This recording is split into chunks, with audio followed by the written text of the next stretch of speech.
Wednesday, we will now have the singing of the national anthem, led by the honourable member for Cape Breton Canso. Mr. Speaker.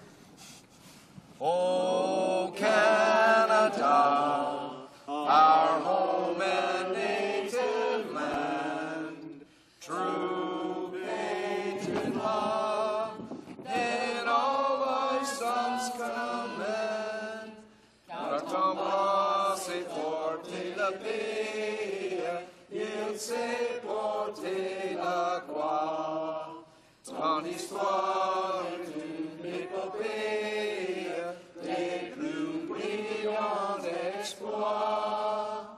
God keep our land glorious and free. O Canada, we stand on guard for thee. O Canada, we stand on guard for thee. Qu'on ouvre les portes. Let the door open. Order. À l'ordre. Statements. Order. Déclaration des députés. Statements by members. For Simcoe North. Mr. Speaker, over the more than 3 years since I was elected as a Member of Parliament, I've always been impressed by the courtesy and professionalism displayed by the staff of the House of Commons and the parliamentary precinct as a whole. Yes. They deserve our admiration and praise of all honourable members. But there is a group of about 40 dedicated staff here on the Hill who, although we listen to regularly each day here in the House and in committee, we seldom get the chance to meet face to face. Just to qualify to work in this area, they need a master's degree from the University of Ottawa, followed by at least 1 year of practical training. And the transcription of their work becomes a testament to the presentations and interventions by honourable members and senators each day of each session of each parliament. Now, by now, I'm sure you know, Mr. Speaker, you will have guessed of whom we speak, so I welcome all honourable members to join me in expressing our sincere gratitude and appreciation to the people of Interpretation Services. Thank you, Mr. Speaker. Honourable members for St. John's South, Mount Pearl. I am pleased to recognize the success of the quintessential vocal ensemble from Newfoundland Labrador, who represented Canada and captured 3 awards this past week at the prestigious Fleur de Lis Vocal de Tour International choral competition held in France. They won awards for the best overall Renaissance program and received the Prix de Ministre de la Culture for the best presentation of a French choral work composed after 1830. The quintessential vocal ensemble is conducted by Susan Quinn, was formed in 1993 by the alumni of the award-winning Holy Heart of Mary High School Chamber Choir, my alumni, so that their musical experiences might continue. The choir has distinguished itself by winning prizes and awards both nationally and internationally. The choir continued their successful tour of France this week, giving performances at Vimy Ridge, Beaumont Hamel, Arras today, and in Paris tomorrow. I am proud to count these individuals among my constituents and friends and offer my heartfelt congratulations. Very nice. The Honourable Member for Saint-Hyacinthe Bagotte. Mr. Speaker, this week is Quebec Disability Awareness Week. As members, we can help the public become more aware of the particular challenges faced by the disabled. We know that disabled people must fight on a daily basis for a place in society, and especially to have their rights upheld. It doesn't take much to support them in their efforts. I'd like to take this opportunity to support not-for-profit organisations in my riding, as well as everybody who provides invaluable services to people living with disabilities. I myself was a volunteer for several years, and I know how tirelessly they work. Today I encourage my colleagues of the House to do something proactive for Quebec Disability Awareness Week. And I also take off my hat to all those who fight hard every day for the disabled's rights. Thank you, Mr. Speaker. Honourable member for Churchill. Healthcare is fundamental to us as Canadians. I am proud to be part of the New Democratic Party, a party that has led and continues to lead the fight on healthcare in our country. We recognize, however, that there is a lot left to be desired when it comes to Canada's First Peoples, First Nations. Despite Canada's obligation to First Nations in terms of healthcare, They face one of the lowest standards of living in Canada, challenges that many Canadians cannot imagine. First Nations need more doctors, nurses, and health workers to meet the demand, preventing such tragedies as the death of Chase Barkman of Garden Hill, who was misdiagnosed. First Nations need preventative supports, as we are now dealing with the possible outbreak of the flu in St. Teresa Point that could potentially be damaging. First Nations need healthcare infrastructure in their communities that fit their needs, whether it's Cross Lake, Apasquiat Cree Nation, or the Island Lake region that are demanding health centres for some time. Finally, First Nations deserve the access to housing, roads, water and sewer, education, and employment that so many Canadians take for granted. Honourable Member for Surrey North. Last evening, I had the pleasure of co-hosting, along with the Canadian Dermatology Association, the 3rd annual Chuck Cadman Memorial Skin Cancer Clinic. I am pleased to announce that last night's event saw its highest turnout of over 150 guests. Wow. The doctors performed over 60 full examinations and many partial. In 2009, it is estimated more than 75,000 Canadians will be diagnosed with non-melanoma skin cancer. 5,000 of them will be melanoma, and 940 will die. Skin cancers, including melanoma, are highly curable if detected and treated early. I would like to thank my colleagues from all sides of this House, the upper chamber, and the staff for coming out and partaking in this important event. This summer, I will host a similar event in my riding, in which I hope that together with the Canadian Dermatology Association, we can help save lives. The Honourable Member for Mount Royal. Mr. Speaker, I'd like to talk about the Jewish Society's plight. At Mount Sinai Hospital, a state-of-the-art McGill-affiliated university teaching hospital specializing in respiratory care, palliative care, and long-term care, underpinned by innovative research and exemplary ambulatory services. The second is the 75th anniversary of the Jewish General Hospital, one of the province's largest and most engaged cutting-edge healthcare institutions, also affiliated with McGill University, that admits more than 23,000 patients a year, together with at least 300,000 outpatient visits, 67,000 emergency visits, and delivers more than 4,000 births on an annual basis. Mr. Speaker, I invite my colleagues to join me, paying tribute to these two world-class institutions, providing comprehensive, accessible, innovative, responsive, and patient-oriented healthcare to all Quebecers and beyond. Thank you, Mr. Speaker. The Honourable Member for Crowfoot. Mr. Speaker, in August 1909, 8 women from the Sisters of Charity Notre Dame d'Evron in France arrived in Trochu, Alberta, and established a hospital and a school. 100 years later, we will honor them as they succeeded in bravely facing the many challenges of pioneer life on the prairies. This August, Sisters of the Charity of Our Lady of Evron from all over the world, including Africa, England, France, Peru, and Canada, will join us to celebrate in Trochu, Alberta. The St. Mary's Healthcare Centre in Trochu has served generations of families in need of hospital care in my riding. We will name the new subdivision in Trochu Evron Place, dedicating it to the memory of the sisters who came here to help build and serve our community. The Knights of Columbus, the Communities in Bloom, the Town Council, local businessmen, school children, they're all pulling together to commemorate the 100th anniversary. Mr. Speaker, in Trochu, we are thankful and truly blessed by the efforts and legacy of these 8 sisters and the many who followed them. The Honourable Member for Rivière-du-Nord. Mr. Speaker, on the 1st of June, I debated Bill C-306 at second reading, an act on the use of government contracts to promote economic development. This bill will help to create hundreds of jobs and we hope will lessen the negative effects of the economic crisis we're experiencing. What did the Conservative member and Parliamentary Secretary of the Treasury Board have to say about this? We're in 2009, not in 1929. We are living at a time when Canada no longer needs to support business by enacting protectionist legislation, end of quote. The Liberals said that they would not support Bill C-306 because, quote, it doesn't seem to have a legislative purpose, but rather a partisan one, unquote.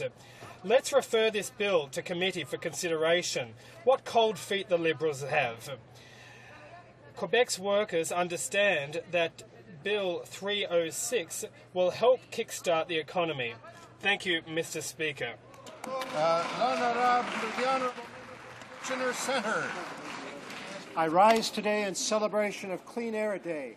Clean Air Day is an important part of Environment Week, first championed by our great former Conservative Prime Minister John Diefenbaker. For too many Canadians, air pollution is a significant health concern. That's why our government is continuing the Conservative tradition of cleaning up our air. Our government is committed to reducing pollution and its negative effects. We're expanding the Air Quality Health Index launched in 2007. We're committed to solving the health impacts experienced by Canadians on poor quality air days. We're also working with the provinces and other stakeholders to put in place regulations to reduce air pollution from industrial activities. And we're holding a formal dialogue with the United States to reinforce our efforts to reduce air pollution. I challenge all members of this House to champion air quality within their own constituencies. Thank you. Honourable Member for Vancouver Quadra. Speaker, today is Clean Air Day, a chance to recognize the importance of the quality of air we breathe.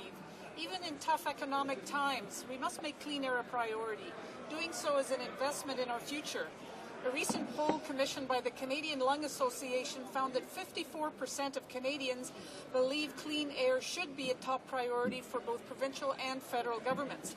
Only 30% of Canadians said that their governments are doing enough to clean up dirty air. That's a strong message that we need to be doing more to protect the health of Canadians and the environment in which we live.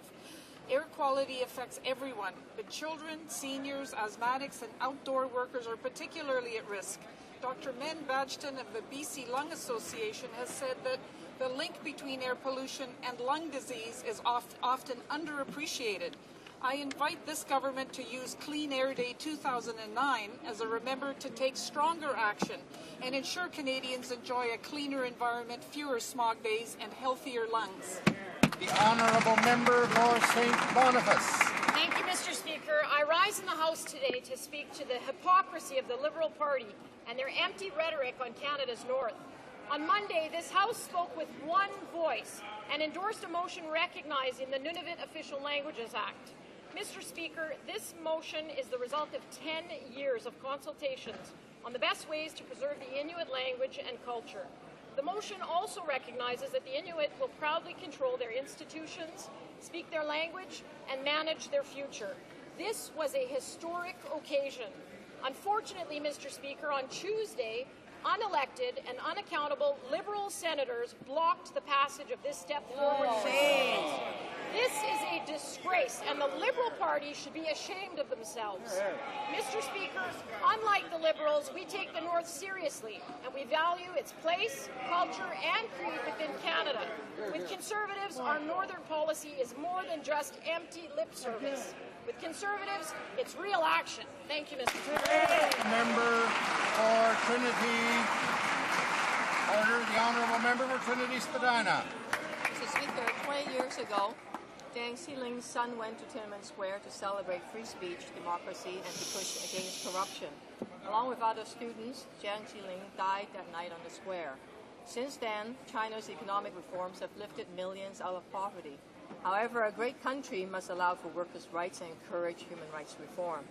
Let's redouble our efforts here in Canada to build a stronger relationship with China through cultural exchange and trade, so there are more opportunities for dialogue on democracy and human rights. Tiananmen mothers, you cannot mourn in public, but rest assured we'll remember you and your children. The Honourable Member for Charlebourg-Haute-Saint-Charles. Mr. Speaker, the tax agenda of the Leader of the Opposition is clear. He wants to increase taxes. He himself admitted that he wanted to raise taxes. Let's remind him once again, Mr. Speaker, that Canadians don't want tax hikes. It's obvious the Liberal leader is picking up his party's bad habits. It's also clear that Canadians throughout the country don't want to go backwards, and that's his plan. Fortunately, the Leader of the Opposition has a backup plan. He told us of it, and I quote, "If I'm not elected, I imagine that I'll ask Harvard to take me back." He really seems to care about going back to Harvard, Mr. Speaker. He should be reassured. More than ever, this government is determined to fight his tax hikes and centralising tendencies, and offer a gift to Harvard University. Thank you, Mr. Speaker. The Honourable Member for Joliette. Mr. Speaker, today members will be called upon to vote on my bill, a bill to have Bill 101 enforced in Quebec for federally regulated businesses.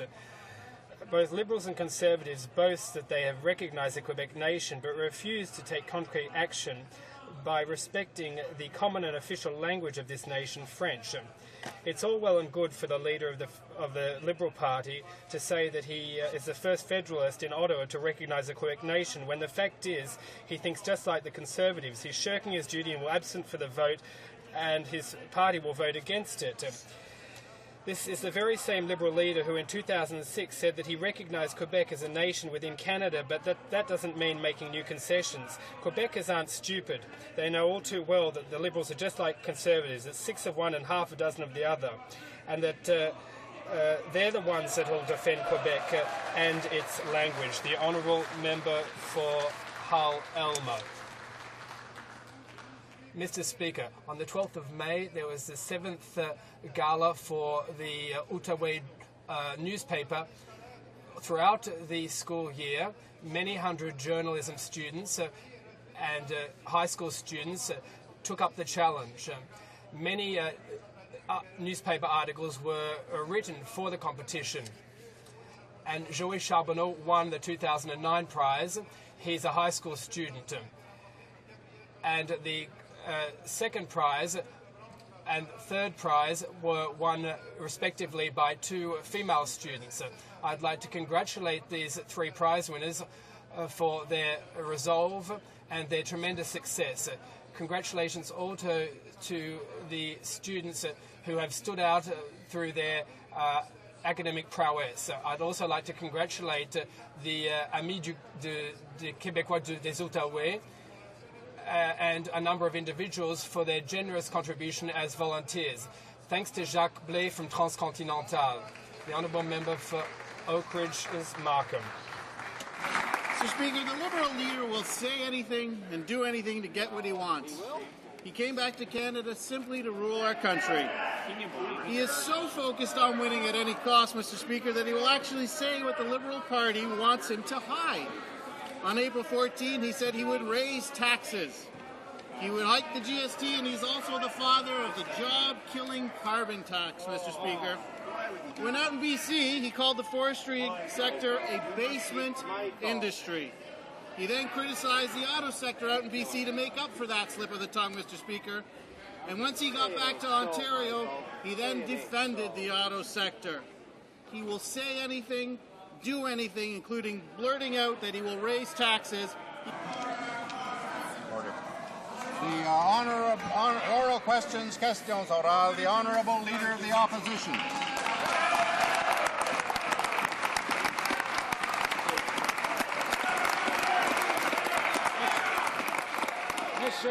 Monsieur le Président. Mr. Speaker, when a minister loses a briefcase with important documents in it, it's serious. And when they don't try to get them back because she doesn't know they were lost, it's ridiculous. But when she blames her employee, this is despicable. What will the government do about this minister who will not assume responsibility? Mr. Speaker, this is a serious matter. Clear procedures were not followed in this case. Corrective action has been taken. I offered to resign if the Prime Minister felt it necessary, and he did not accept it. The person responsible for handling the documents offered their resignations, and I did accept it.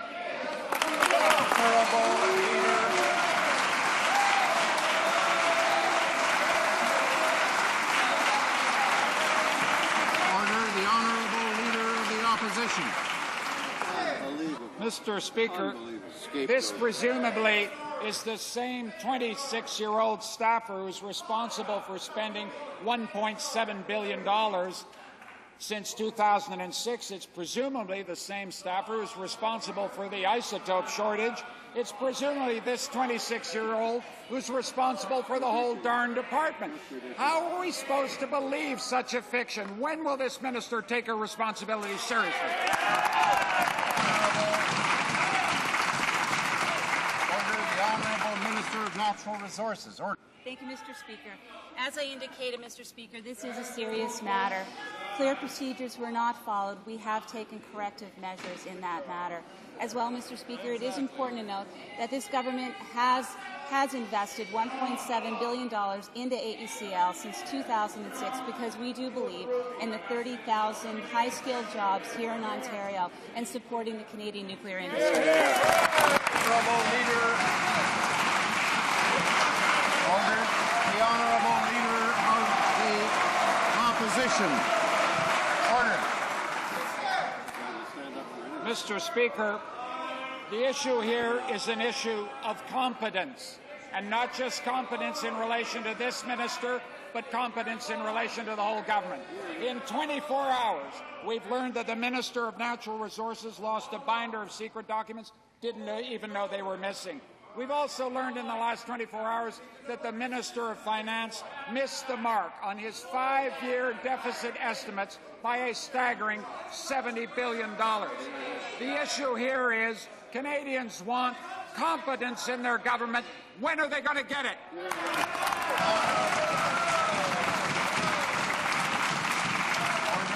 The Honourable Minister of Natural Resources. Order. Mr. Speaker, as I've indicated already, this government has taken steps. We know that this is a very serious matter.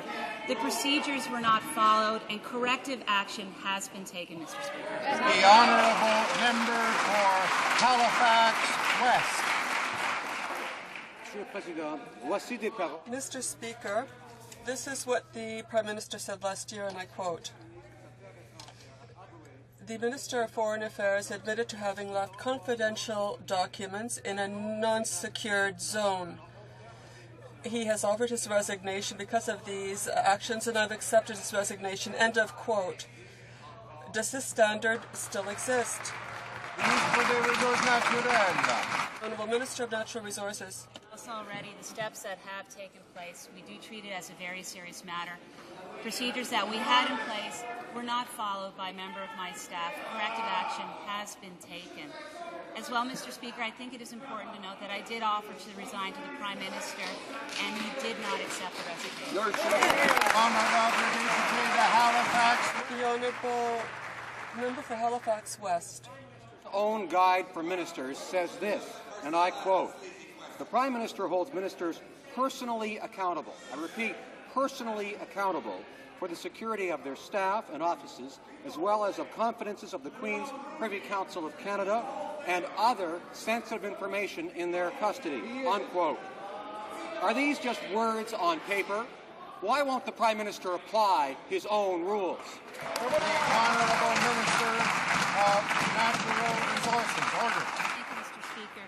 Mr. Speaker, as I've indicated to the House, we do take this as a serious matter. In fact, that's why corrective action was taken instantaneously once it was discovered that the procedures were not followed, Mr. Speaker. I have offered to the Prime Minister my resignation if he felt it necessary. He did not accept the resignation, Mr. Speaker, and I have taken the responsibility, and the person taking responsibility for handling these documents offered their resignation, and I did accept it. The Honourable Member for Laurier-Sainte-Marie. The staffer for the Minister of Natural Resources seems to be being blamed. She's been made to carry the blame for this act. Now, in the Couillard affair, the minister was responsible for secret documents that were left in an unsecured area. Will this minister not resign because of her negligence? The Honourable Minister. Mr. Mr. Speaker, as I've indicated, we treat this as a very serious matter, and I take this as a very serious matter. Clear procedures in my office that have been set out regarding these materials were not followed, and as a result, corrective action has been taken. The person who had the responsibility for the documents offered their resignation, and I accepted it. The Honourable Member for Marie.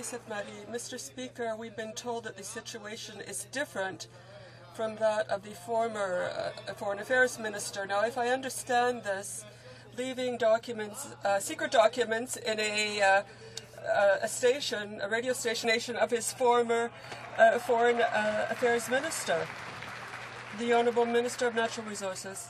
Mr. Speaker, as we've indicated and as the member has pointed out, this is a serious matter, Mr. Speaker, and we've treated it as such. The procedures in place were clearly not followed. Corrective action has been taken, and I have accepted the resignation of the individual who was responsible for the documents. I also offered my resignation to the Prime Minister. If he felt it fit, he did not accept the resignation. The Honourable Member for Trois-Rivières. Mr. Speaker, instead of consulting communities and going over the head of the government of Quebec, which doesn't want any part of its project, the Prime Minister should mind his own business and send his and get rid of his minister who can't even take care of confidential documents. They should respect Quebec's jurisdiction and stop consulting directly with communities. The Honourable Minister of Natural Resources. Mr. Speaker, the Honourable Member is referring to the Nuclear Waste Management Organization, which is undertaking a very long process associated with finding a willing and host and informed community for the repository of nuclear waste. This is a 30-year project, and indeed, Mr. Speaker, what the NWMO is doing this year is inviting public review and comment on a discussion paper and holding a series of consultations in various provinces this summer, and that's the extent of the consultation. The Honourable Member.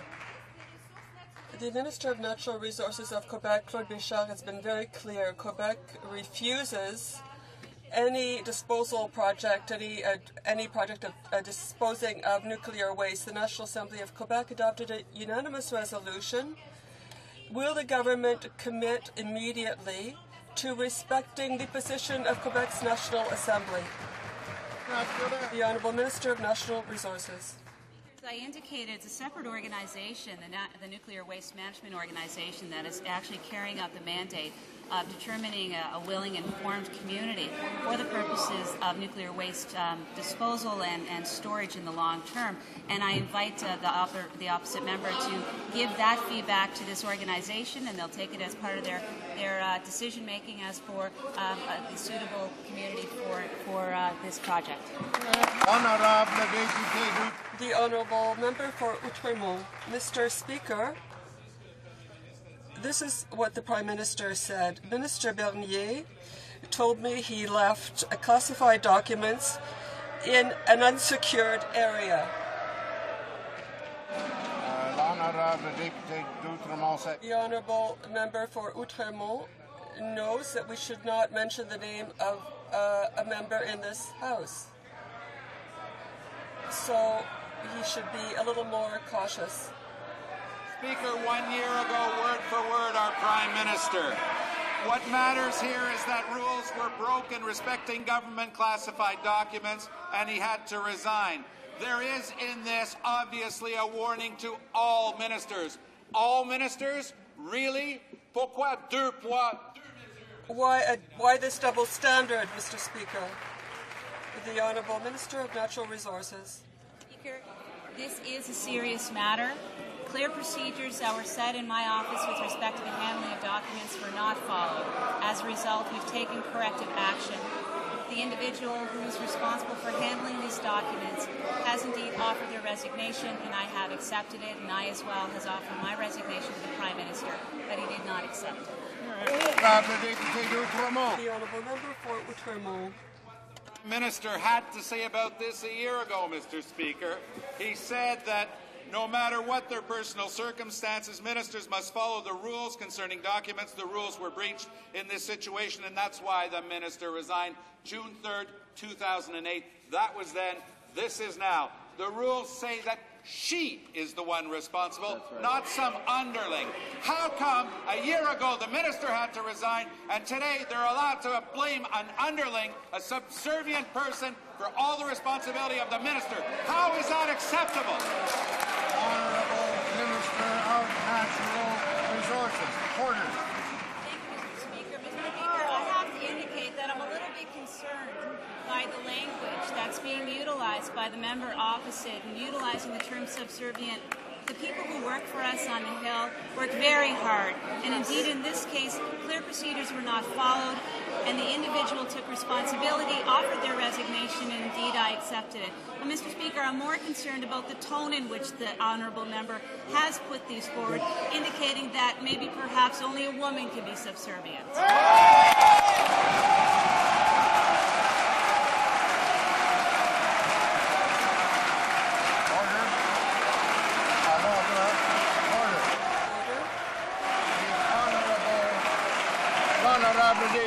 The Honourable Member for Outremont. Good books. The person who resigned was a man, and she's still there, and she's trying to claim that it has something to do with her status as a woman. Pure, unmitigated nonsense. The reason she's still there is that the Prime Minister publishes rules for confidentiality of documents and doesn't apply them. He said it was a warning to all ministers. She's still there. It's unacceptable. She should resign and leave immediately. Honourable Minister of Natural Resources. Order. Thank you, Mr. Speaker. One thing I have learned in the House, just because you yell louder doesn't make it any more compelling.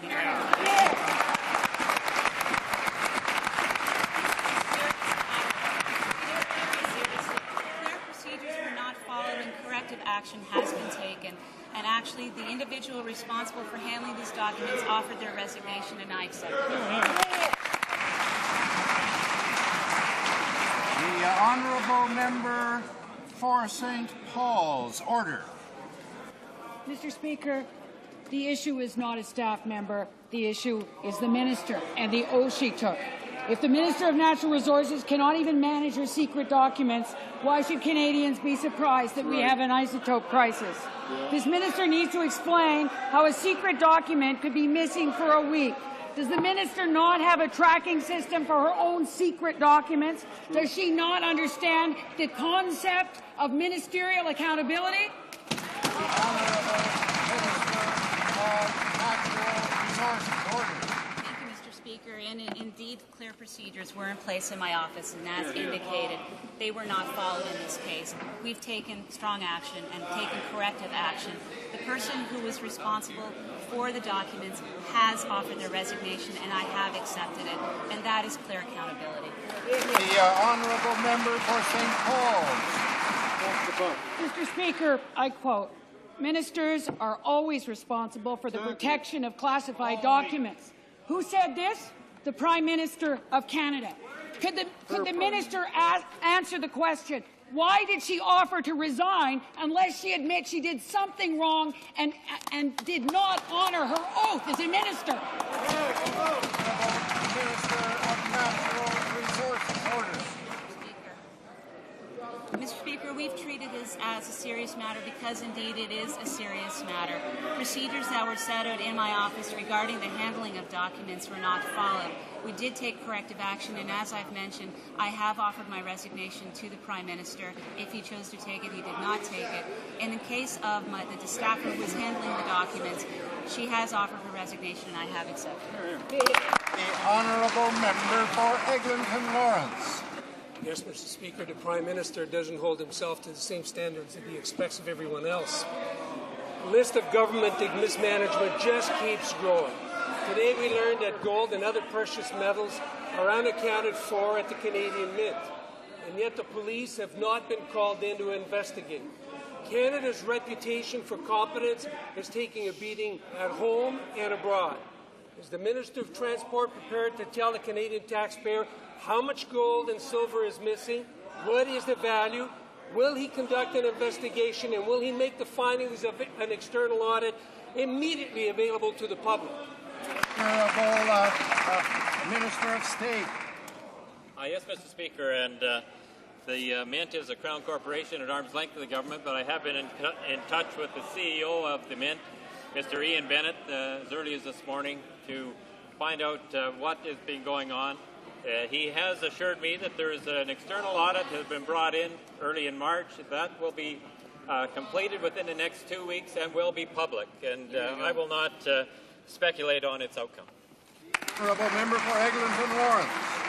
It's clear, Mr. Speaker, that there isn't anybody on that side who's in charge and yet prepared to assume responsibility for what's going on. So here we have continuous faulty accounting of the nation's finances, security lapses, now lost gold and silver. We don't know if the affair at the Mint involves faulty accounting or a gold heist. And while the Minister of Finance is living in a world of fantasy numbers, can the Minister of Transport tell the Canadian public when this pot of gold is going to be found? The Honourable Minister of State.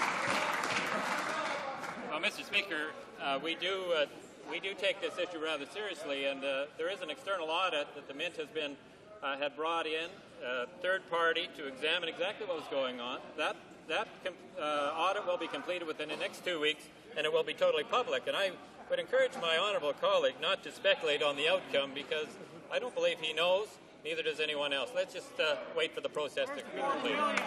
The Honourable Member for Chicoutimi-Le-Fjord.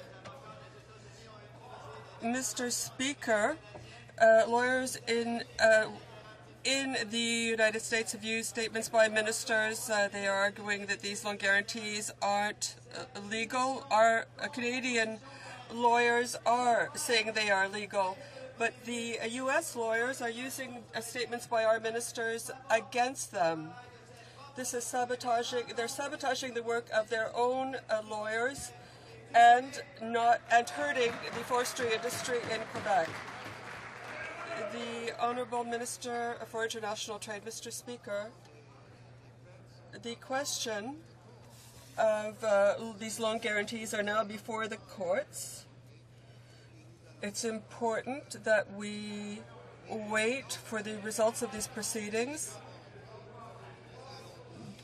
but we do have programs to support forestry companies.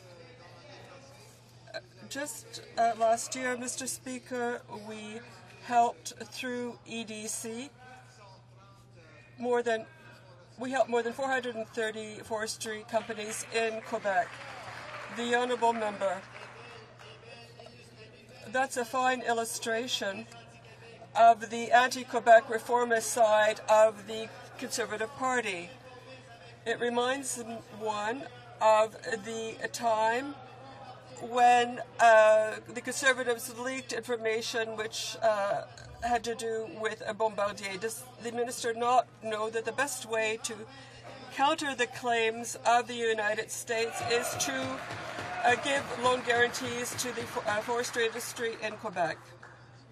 Mr. Speaker, since 2008,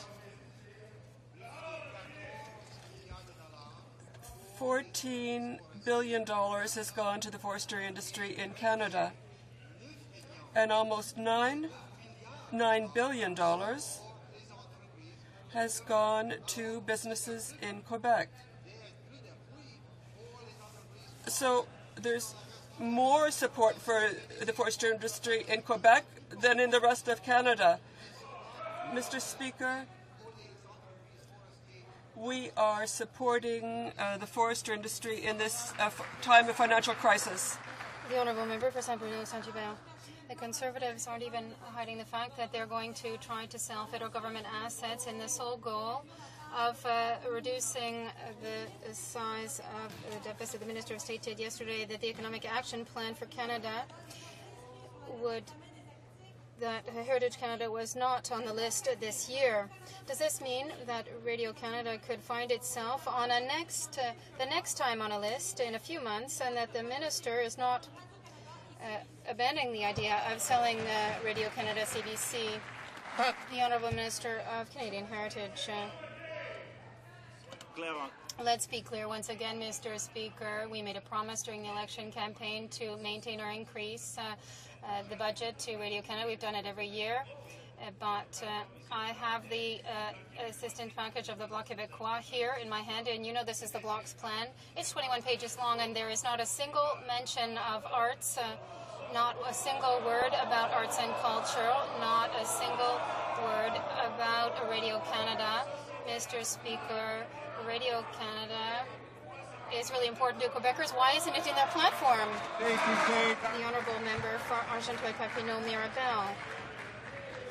Mr. Speaker, the Prime Minister said that the government has bought assets in General Motors, and he's also announced that he wants to get rid of some government assets immediately, as if the situation were not the same in both instances. It's talking about privatizing or selling via rail. It is doing this on a pure ideology. The Honourable Minister of Finance. This is what I said yesterday, Mr. Speaker, and that is we identified certain departments for asset review this year, and we'll proceed with that. What is odd is the position taken by the opposition, including the Bloc, where they say to the government, spend more, but be fiscally responsible and don't increase the deficit. Well, part of being fiscally responsible is reviewing assets and making sure that those assets continue to perform in the best interests of the Canadian people. The Honourable Member for Don Valley East. Mr. Speaker, my question is to the Finance Minister. The TD Bank's analysis shows that this government will add $170 billion of debt to ordinary Canadians over the next 5 years. The Finance Minister in his fall economic statement said that over the next 5 years he will be booking $2 billion from asset sales each year. Will the Minister inform Canadians across the country which specific assets and from what departments he intends to sell this year to fill a $2 billion hole in his balance sheet? Honourable Minister of Finance. The TD economists have presented one view. It's on the low side. There are other economists that are going to present other views, and we're going to hear lots of views about the economy in an uncertain time.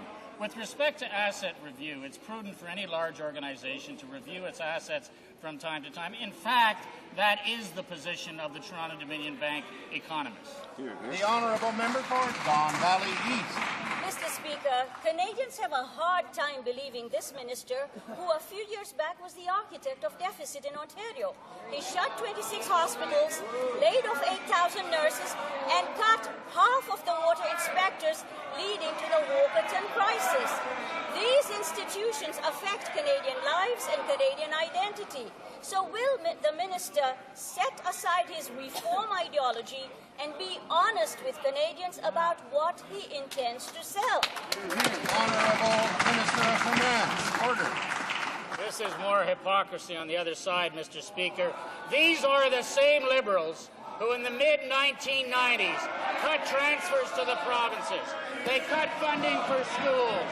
They cut funding for hospitals. They cut funding for universities. They cut funding for the elderly. They cut funding for children. These are the hypocritical positions of the Liberal Party of Canada, cutting spending on the weakest in our economy.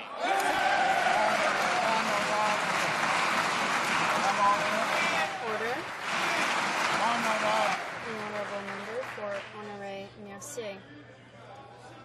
Mr. Speaker, the government has put Canada into a disastrous economic situation. Jobs are being lost, the deficit is growing, and the government is improvising on a day-to-day basis. And now it's started a new idea. Some genius somewhere said, well, we're going to have a fire sale and privatize a number of our institutions. This includes Radio Canada, this includes a National Arts Centre, and they've decided to sell essential assets that are part of our arts and culture. Does the minister understand that culture is not for sale today, yesterday, and it will never be ever for sale? The Honourable Minister of Finance. Okay, so let me try to understand the Liberal opposition, Mr. Speaker. They voted for the budget, Canada's Economic Action Plan. The asset review is set out in the budget. Now they're saying they don't like an asset review.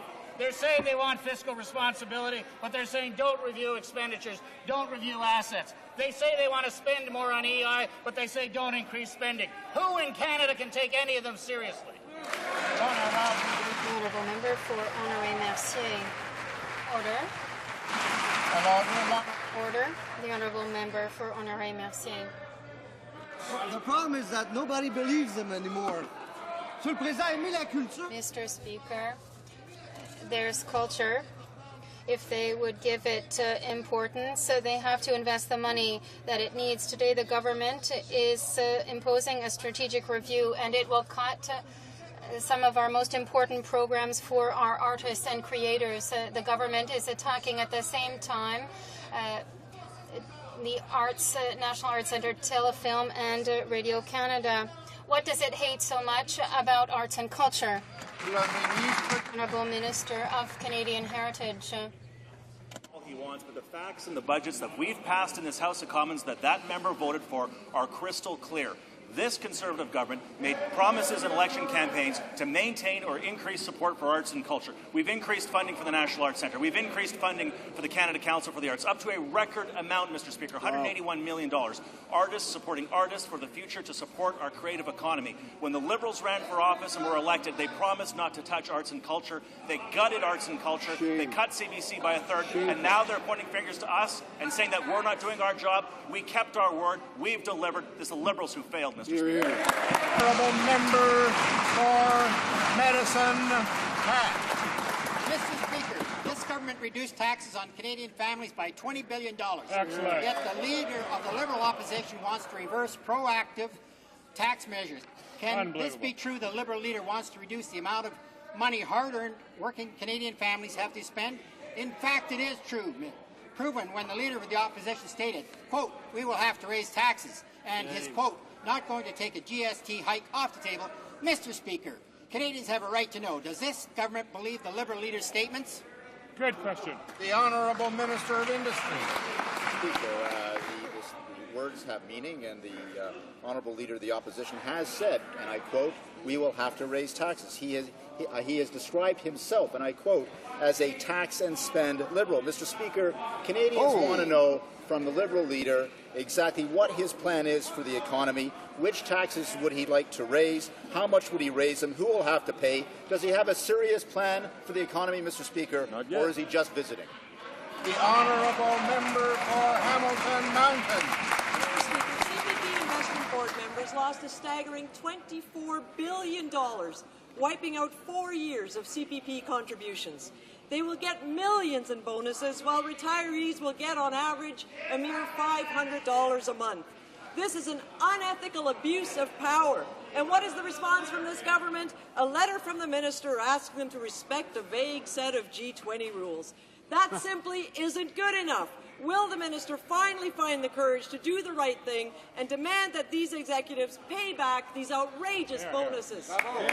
Honourable Minister of Finance. Not a vague set of rules. These are very specific rules that were developed by the Financial Stability Forum of the G7, which have now been adopted by the G20, by all of the leaders when they met at the London summit. They are very specific. We have asked the CPPIB and the others that are responsible to the Crown to report back with respect to those principles, whether or not they are in compliance, and to confirm steps that they will take, if necessary, to be in compliance. The Honourable Member for Hamilton Mountain. Mr. Speaker, the G20 rules deal with fund managers, not with their innocent victims who are the Canadian pensioners. The rules the minister is referring to are not specific enough, and simply writing a letter isn't courageous enough. Canadians demand better, and they deserve better. These executives need to be told in no uncertain terms that what they're doing is irresponsible, shameful, and wrong. Will the minister stop protecting his friends and hiding behind the G20 rules and stand up today to publicly denounce their actions and demand the money back? The Minister of Finance. You know, Mr. Speaker, during the recession, the G20 internationally in the global recession has taken the leadership role, making sure that we're coordinating our stimulus efforts, making sure that we address issues like appropriate executive compensation. That's exactly what the leaders have done. When they met in London not that long ago, they approved these 3 rules with respect to executive compensation. They're to be followed by all of the G20 countries, including Canada, and we're extending that to the public institutions in Canada. Honourable Member for Chambly-Bourdieu. Mr. Speaker, the Minister of Human Resources continues to surprise us. She says that it's not necessary to amend the EI criteria because thanks to the recession, more people are getting access to EI. Conservatives, economists are believing that the recession itself is resolving the problem with regard to the EI system. What is the minister waiting for to do what everybody is asking for, that is an overall review of the EI system in order to respond to the needs of the current crisis and the needs of the unemployed? Honourable Minister of National Revenue.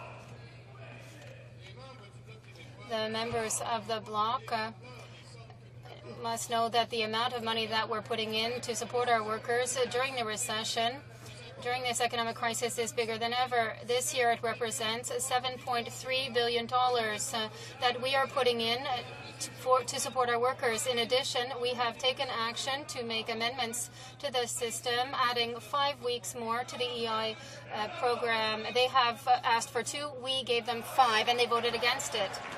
The Honourable Member for Saint-Lambert. Mr. Speaker, announcing a program is one thing, but it has to give the desired results. That's entirely different. $500 million was put in a training program, but a week later, a number of questions remain unanswered. But this is false hope. What will it take for the minister to admit the truth and that global reforms to the EI program are needed, and what is being done is not sufficient? Honourable Minister of National Revenue. Well, here's a good example of what we're doing to help people who are losing their jobs. We're giving them training. When there's an economic crisis, people could have been working for 20 years in one job, and then they need to get new training. We are offering it to them with this program, and we are adding $500 million to ensure the training of these individuals. So, Mr. Speaker, we are also allowing people to benefit from a work-sharing program. Over 3,000 companies are benefiting from this. We are helping our unemployed workers. Honourable Member for Madawaska-Restigouche. Mr. Speaker, the black liquor subsidy could cause the closure of a number of pulp and paper companies in difficulty. Fraser Paper has announced closures, and hundreds of workers will be without a job for an undetermined amount of time. What is the government waiting for to do something? It's abandoning our forestry workers. Thousands of jobs are being lost. Why wait for people to lose their jobs before taking action? Why, once again, do workers and families have to suffer before this Conservative government decide to take action and save jobs in Canada? The Honourable Minister of Natural Resources. Mr. Speaker, in terms of aid to the forestry sector, in our unprecedented cross-country consultations, we spoke to both industry and communities about what would be the best way in order to support them through Canada's Economic Action Plan.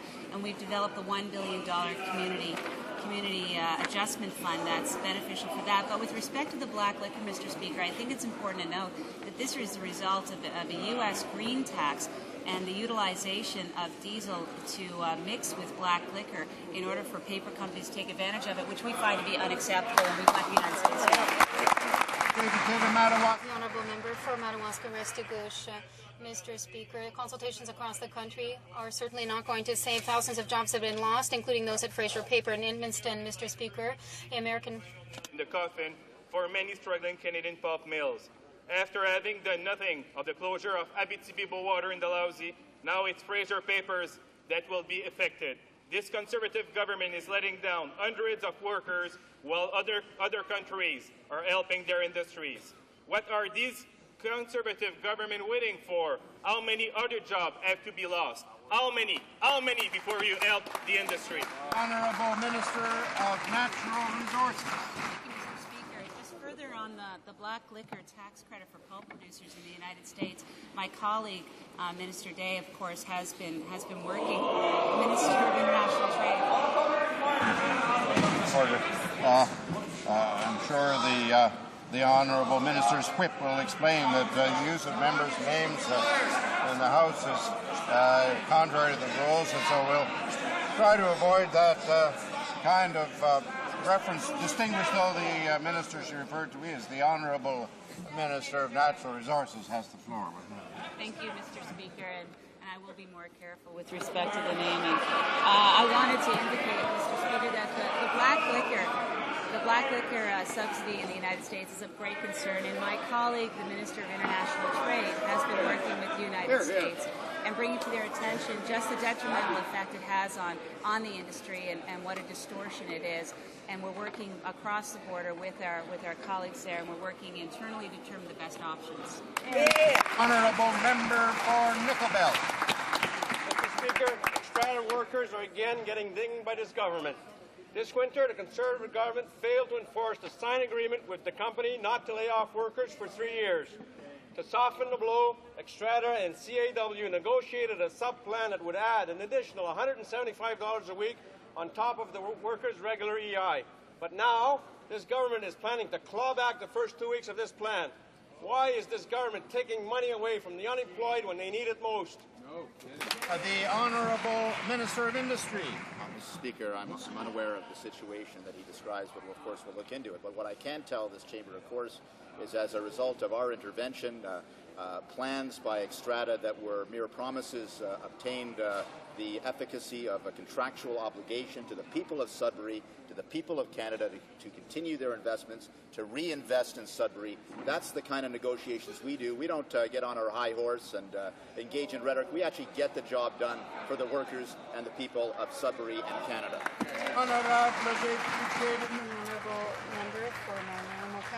What about EI? The Catalyst Crofton pulp mill is laying off workers again.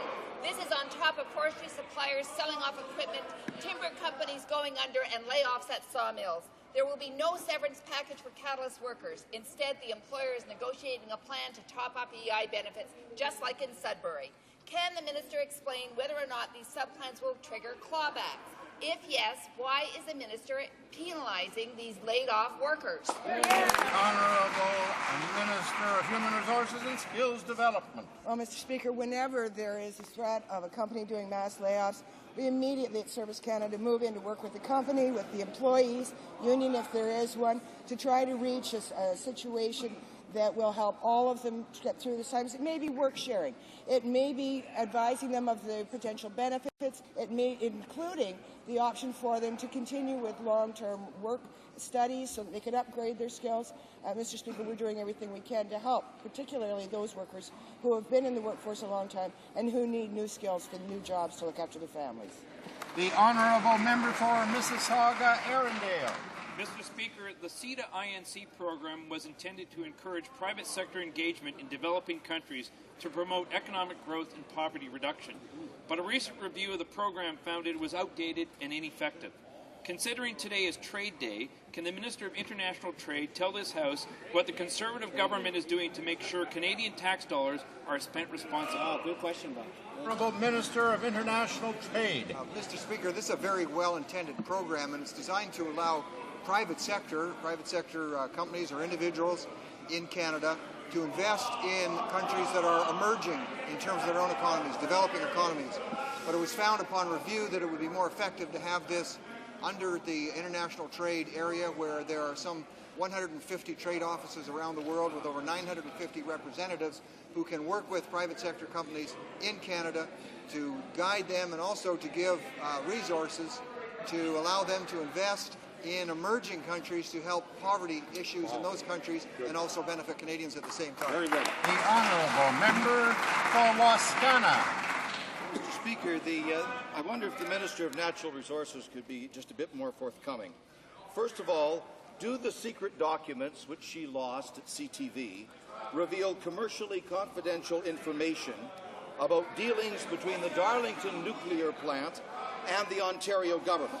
Secondly, when did she first know that the documents were missing? And thirdly, were they merely a staffer's documents, or were they her own documents personally as minister? Honourable Minister of Natural Resources. Mr. Speaker, as we've indicated, this is a serious matter, and clear procedures were not followed in the handling of these documents. Corrective action has been taken. I have offered my resignation to the Prime Minister. Should he accept it, he hasn't. However, the individual who is responsible for the documents that day has tendered their resignation, and I have accepted it. The honorable The honourable member for Longueuil, Gavroche. Order. Order. The honourable member for Longueuil, Gavroche. Mr. Speaker, everybody is concerned, and for a good reason. The UN has to conduct a real investigation into human rights violations committed by both parties involved in the conflict in Sri Lanka. Does the Minister of Foreign Affairs intend to pressure the Sri Lankan government in order to allow the UN to do its job properly and to ensure there is a credible investigation? Honourable Minister of Foreign Affairs. Mr. Speaker, my honourable colleague identified two issues. First, the issue of ensuring that there can in fact be a panel or an independent tribunal that would fall under the Sri Lankan government so they can look at this entire situation. The other element is to allow the United Nations to provide the assistance required to those individuals who have been displaced during this conflict. And with regard to both those issues, Canada is working extremely hard, along with my colleague, the Minister for International Development. The honourable member for Edmonton Strathcona. Tabled his empty 2009 climate change plan. Incredibly, it's a plan to do nothing. No binding reduction targets, delayed action on coal-fired. He will repeat the last 15 years of consultations. More delay, more hot air. On National Clean Air Day, where is the long-promised action on clean electricity? Last year, the Canadian Medical Association reported air pollution hospitalized an estimated 92,000 Canadians, 21,000 deaths. In whose interest is the minister delaying action on clean air and climate change? The Honourable Minister of the Environment. Speaker, the honourable member is correct. This is, of course, Clean Air Day, and we are moving forward with the regulations that I previously described with respect to climate change. In addition, the Air Quality Health Index is being expanded in a way that it has never previously been expanded by any other government. And in addition, Mr. Speaker, with respect to the pollution agenda, we have re-engaged with the provinces and with other stakeholders to put in place a regulatory approach that will deal with air pollutants that will be parallel to and will be integrated with our approach to clean air as it relates to climate change, Mr. Speaker. Honourable member for Lévis-Bellechasse. Mr. Speaker, unlike the inaction of the opposition, it is with the leadership of our Prime Minister that our government is doing concrete things in order to create jobs, stimulate the economy, and support families and workers in Canada.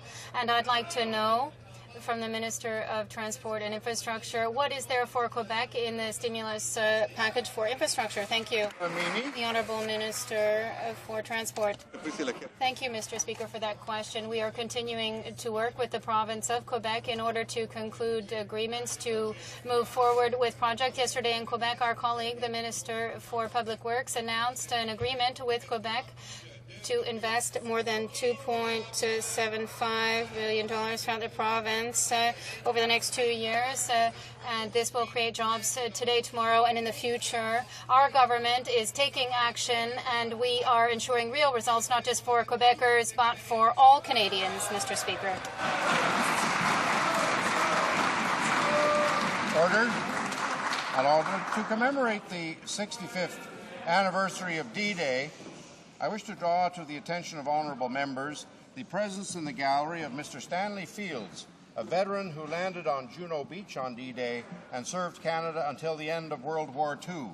Members will be interested to know that prior to joining the armed forces, Mr. Fields served as a page in the House of Commons when Mackenzie King was Prime Minister.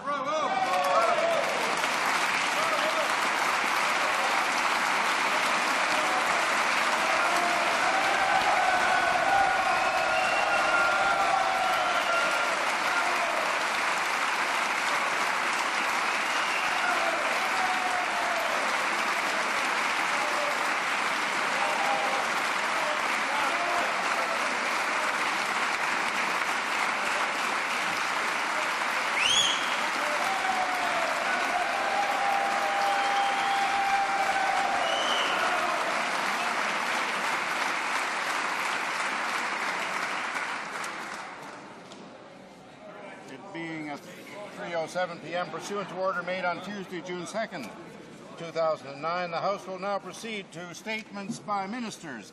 L'Honorable Ministre. The Honourable Minister for National Defence. Thank you, Mr. Speaker. Chers collègues,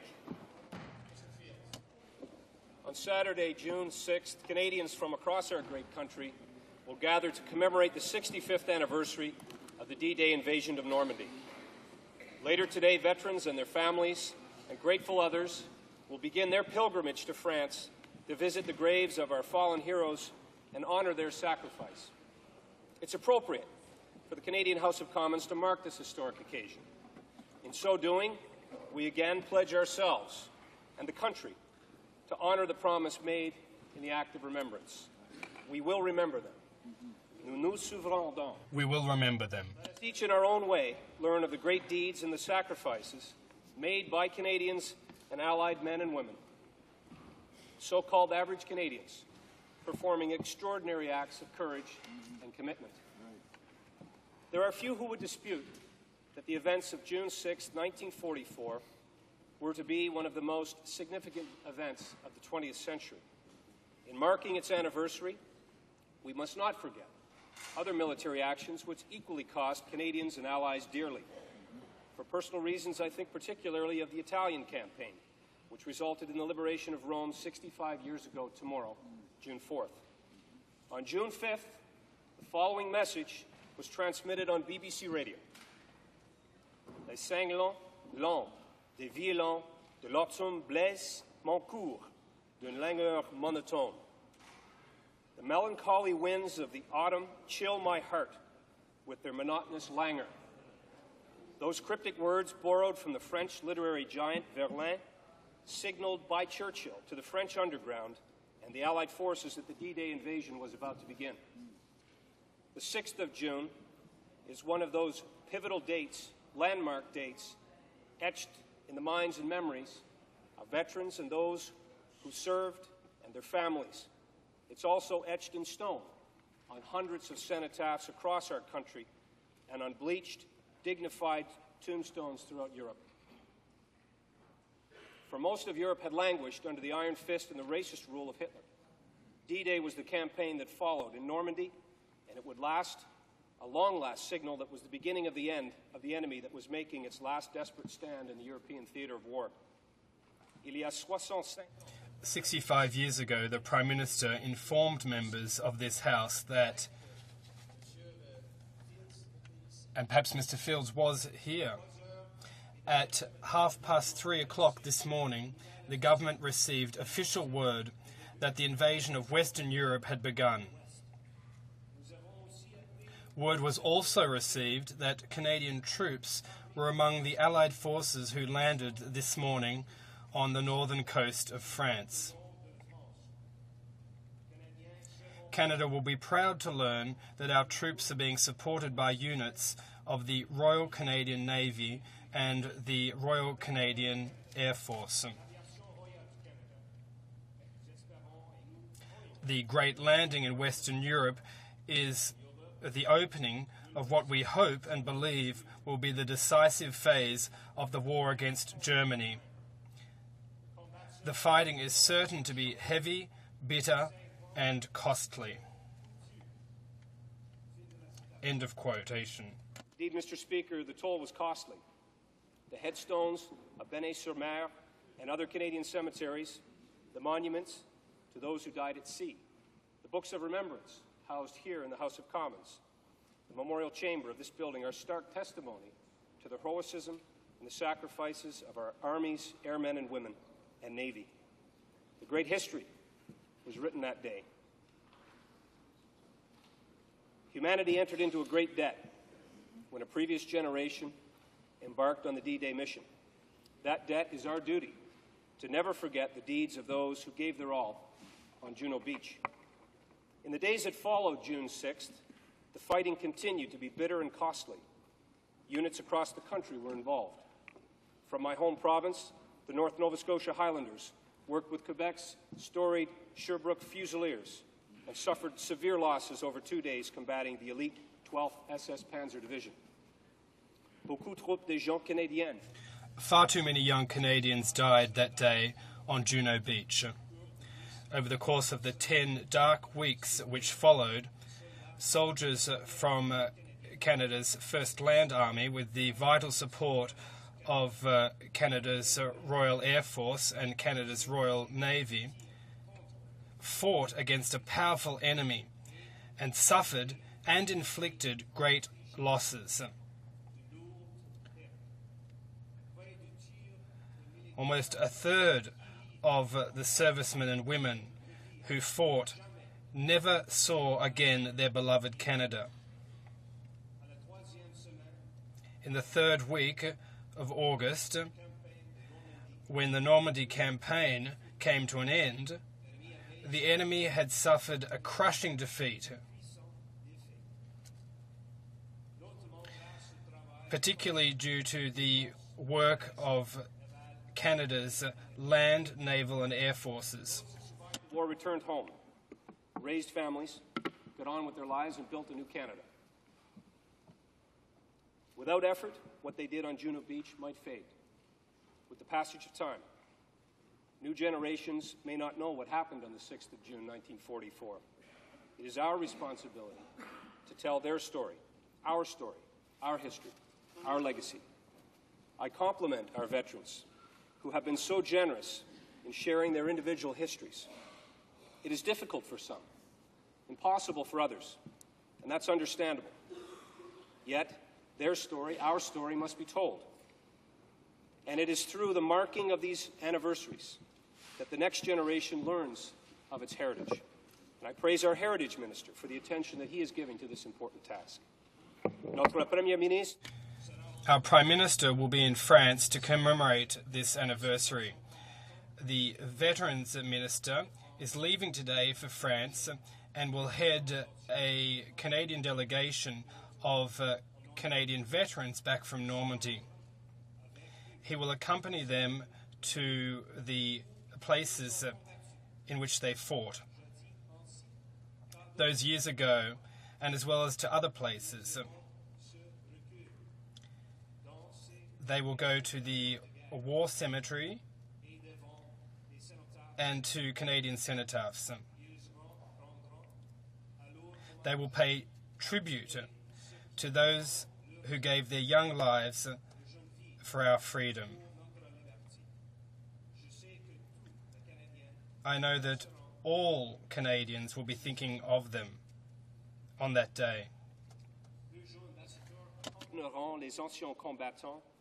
Two young ambassadors will accompany the veterans and will listen to them tell their stories.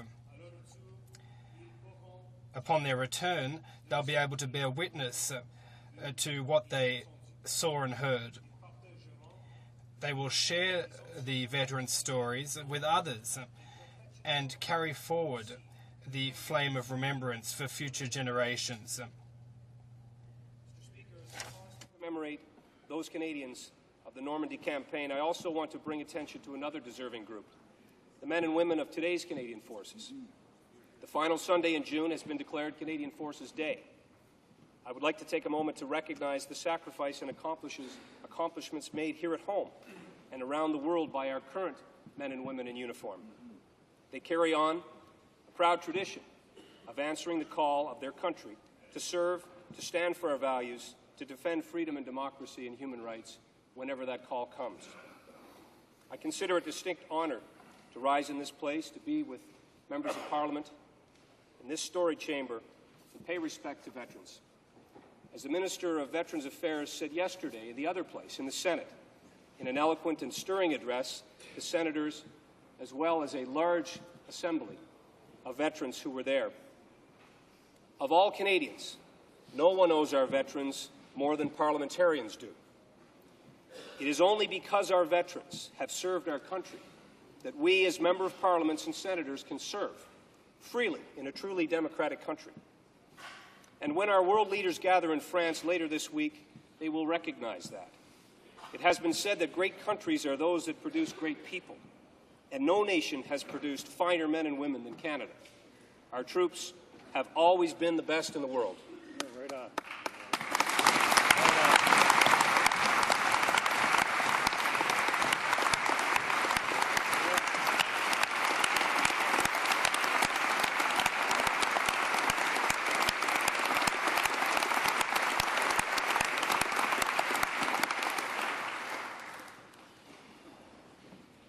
Speaker, going overseas has been a way of helping us understand the great debt that we owe our country's truest heroes. That's why it's so important that we do go back, as a Canadian delegation to the shores of Normandy will this week, to see how other nations still remember what it was like to have their countries occupied by a foreign army. They pass down the memories from generation to generation as powerful reminders so that the peace and freedom within their borders will never be taken for granted.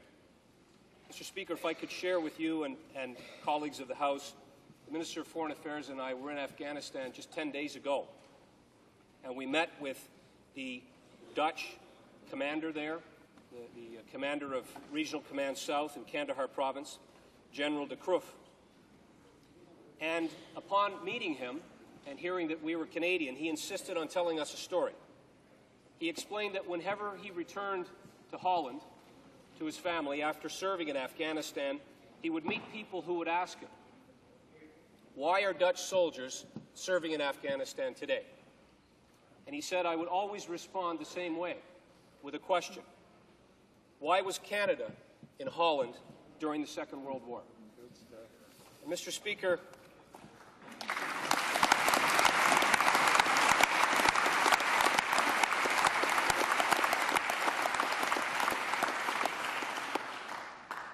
all these years later, the Dutch, the French, the Belgians, many throughout Europe, and many around the world recognize that there were nations who were once occupied. They have not forgotten.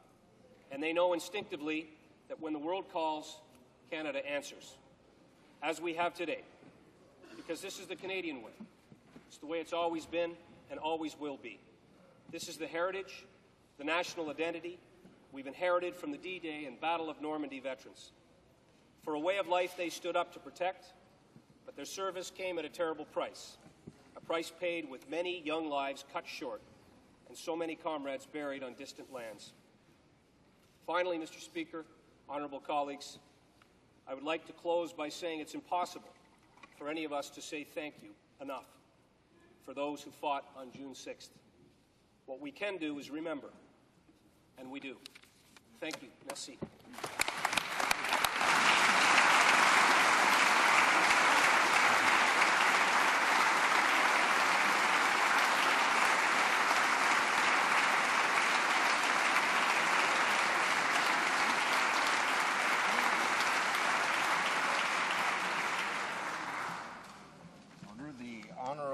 Leader of the Opposition.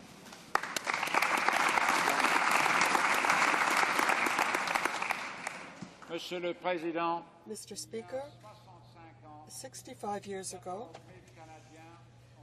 14,000 Canadians crossed the Channel and faced enemy fire at the assault on Juno Beach. Some didn't even reach dry land. Today, in the House of Commons, we are celebrating the victory at the invasion of Normandy by the Allies. It was one of the most heavily defended stretches of shoreline on the coast of Hitler's fortress Europe. The 3rd Canadian Infantry Division, reinforced by the 2nd Canadian Armoured Brigade, were given the task of capturing it, and they did so. What happened 65 years ago on Juno Beach and on the American and British beaches that flanked it began the push towards Berlin that ended the most terrible war in human history. Today we celebrate Canada's role in that victory. We celebrate our troops whose valor earned a place in history. We remember the 359 Canadians who perished among the dunes and the surf, and the men whose bravery tipped the balance of war. As we commemorate D-Day, we pay tribute to a great generation, one that is slowly leaving us with the passage of time. And we make to them a simple promise, that their story will be our own and that their memory will never fade. Le sacrifice de la guerre. The sacrifice of war is a national decision, and the memory of the war must also be a national decision. Today we are celebrating not only the Canadians who fought in Normandy, but as well the tradition they are part of. En passant par Juno, les hommes et les femmes qui servent dans nos forces armées ont toujours été prêts à sacrifier leur vie pour défendre notre liberté et celle des autres. Have always been ready to sacrifice their life to defend our freedom and those of others. We pay tribute to those who served in Normandy and on battlefields in our common history. We feel the weight of a shared responsibility. We recall the parliamentarians who came before us, who provided civilian leadership in times of crisis, and who stood in this place to send Canadian troops into battle. And we recognize that for our soldiers now serving in Afghanistan, that responsibility falls on our shoulders. While there may be differences in this House about the mission, our respect and our support for these soldiers transcends all our divisions, all party lines, and all sides of this House.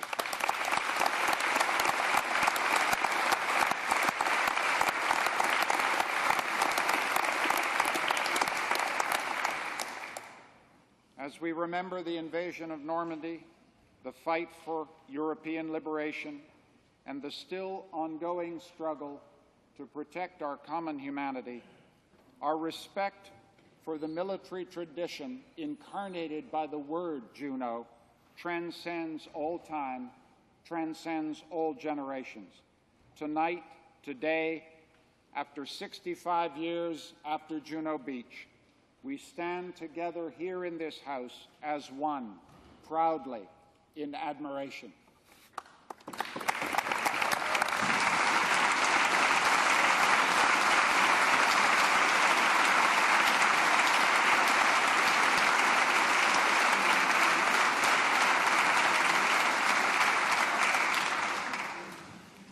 L'honorable député de Saint-Jean. The Honourable Member for Saint-Jean. Thank you, Mr. Speaker. Mr. Speaker, I'm very honoured to speak today on behalf of the Bloc Québécois with respect to the commemoration of the Normandy invasion. The landing began in a rather special way. There was a piece of poetry of Verlaine which was broadcast over the BBC. It was the code that the Allies would be landing. This was the signal, Mr. Speaker, that the next day a great many soldiers and equipment were going to land in Normandy. And this was the greatest landing and invasion in history. There were 15,000 Canadian soldiers who landed, and many Quebecers among them. 6,000 vehicles, armored vehicles. It was an extraordinary operation. There were 130 warships. 12,000 planes were used as support for the landing. And 6 million tons in bombs were dropped. At the time, Mr. Speaker, people weren't able to bomb as precisely as is possible today. So there was a massive bombing because with a landing, they had to ask the Air Force to break resistance and allow the Allies to land on the beach and not be as subject to enemy fire. This had been prepared for some time. Winston Churchill with Joseph Stalin and Roosevelt analyzed the war, and the Germans had put Stalingrad under siege, and they felt that it was very important that the Germans be divided.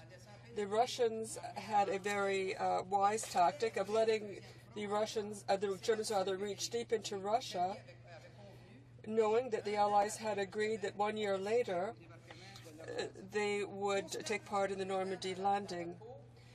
Mr. Speaker, we have to imagine what it was like to be one of those men who were going to cross the channel. And it was a very difficult crossing because the conditions were difficult. And when they headed towards the beach, this was under conditions where there were bullets whizzing by, and when they got to the beach and they got off the boat, they knew that even if they were afraid, if they felt sick, they knew they had to fight. And as soon as they set foot on land, and there were already many colleagues and friends who had died and were there on the beach. So we could try to imagine what went through the minds of these soldiers. They were thinking about their families, their friends, and how important it was to protect democracy. And, Mr. Speaker, they did their duty at the risk of losing their lives. They made extraordinary sacrifices, and some the ultimate sacrifice. And the night before the landing, the Air Force had begun bombing German positions. The Germans were weakened, but still they were waiting for the Allies. There was also all these ships, but the German Navy was also there. And they had to make sure that the German Navy couldn't get in and stop the landing. So we had Allied Navy ships there. Now, the Germans had been very careful to have mines set all along the beach, so there was that danger as well. Mr. Speaker, it's a bit the same battle today, and I will say what others have said. The Bloc Québécois unreservedly supports the missions of today, including that in Kandahar. We would never call into question the devotion of our soldiers. We want to say that loud and clear. There are many witnesses here today, and I hope a lot of people are watching us. We have never called into question the devotion of our soldiers.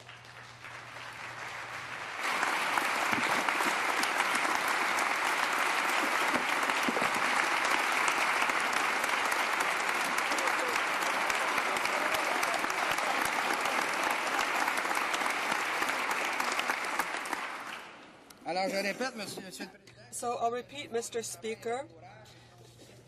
These soldiers do their work with courage. They defend our rights and liberty. And I'd also like to thank certain divisions which were particularly did particularly extraordinary work.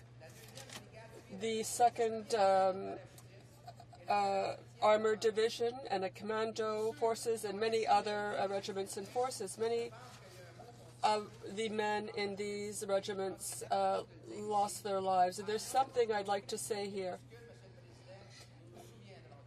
At the setting of the sun, at the rising of the sun, we will remember them. Thank you, Mr. Speaker.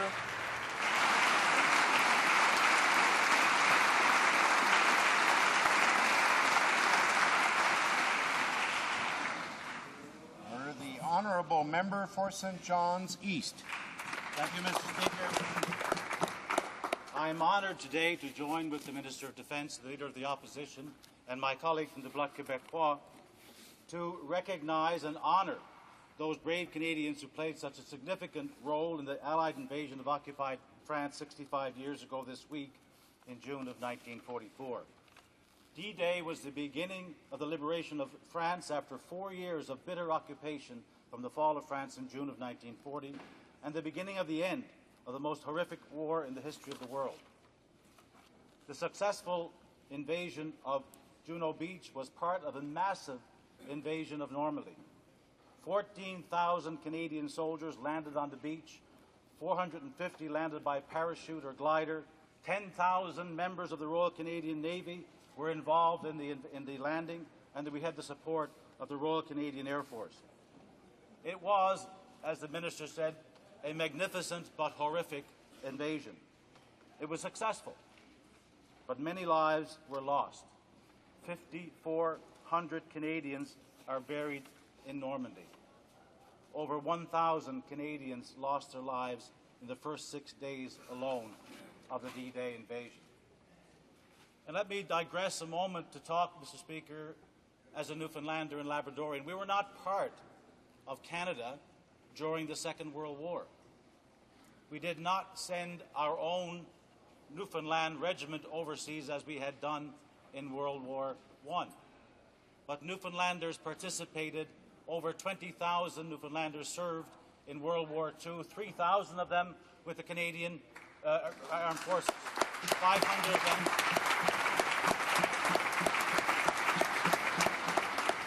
including 500 women.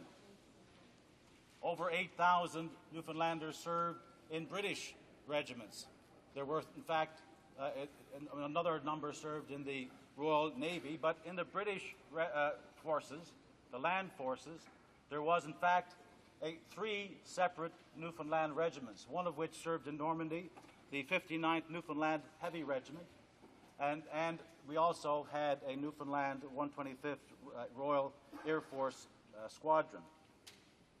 So there was, in fact, significant participation by Newfoundland and Labrador. In fact, we have to acknowledge that Newfoundland was, in fact, a front in the Second World War, and I'll get to that a little later. Mr. Speaker, as parliamentarians, we're often asked to talk to young people, and we do talk to them about the significance of events that occurred before they were born. This is an event that occurred before most of the members of this Parliament were born, so it's hard to find the right words to underscore the importance of what happened that time 65 years ago. It's no exaggeration to say that if these brave Canadians did not do what they did then, we would not be here today enjoying the fruits of their sacrifice in a democratic parliament. Let's not forget that the enemy was at the door. In 1943, over 200 people, mostly civilians, were killed by enemy action in Newfoundland and Labrador. 4 iron ore carriers were sunk by German submarine attack while docked at Belle Island in Conception Bay. And the passenger and rail car ferry, the Caribou, was torpedoed and sank on a normal run to Port aux Basques from North Sydney. So, Mr. Speaker, we must all give thanks to those who served and honor those who lost their lives in the defense of our country and our beliefs, and who died and fought to put an end to the tyranny that had a plan to take over and dominate the world and impose an ugly dictatorship.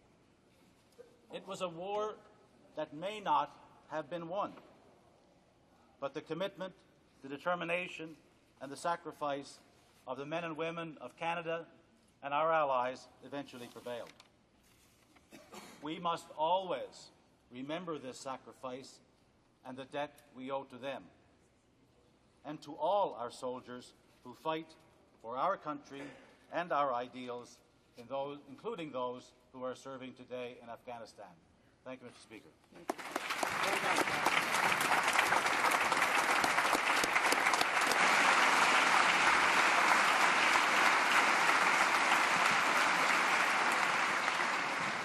Order. I invite the House to rise and observe a moment of silence to commemorate the 65th anniversary of D-Day.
Order. It being 3:38 p.m., pursuant to order made on Tuesday, June the 2nd, 2009, the House will now proceed to the taking of the deferred recorded division on the previous question at the third reading stage of Bill C-24. Convoquez les députés. Call in the members.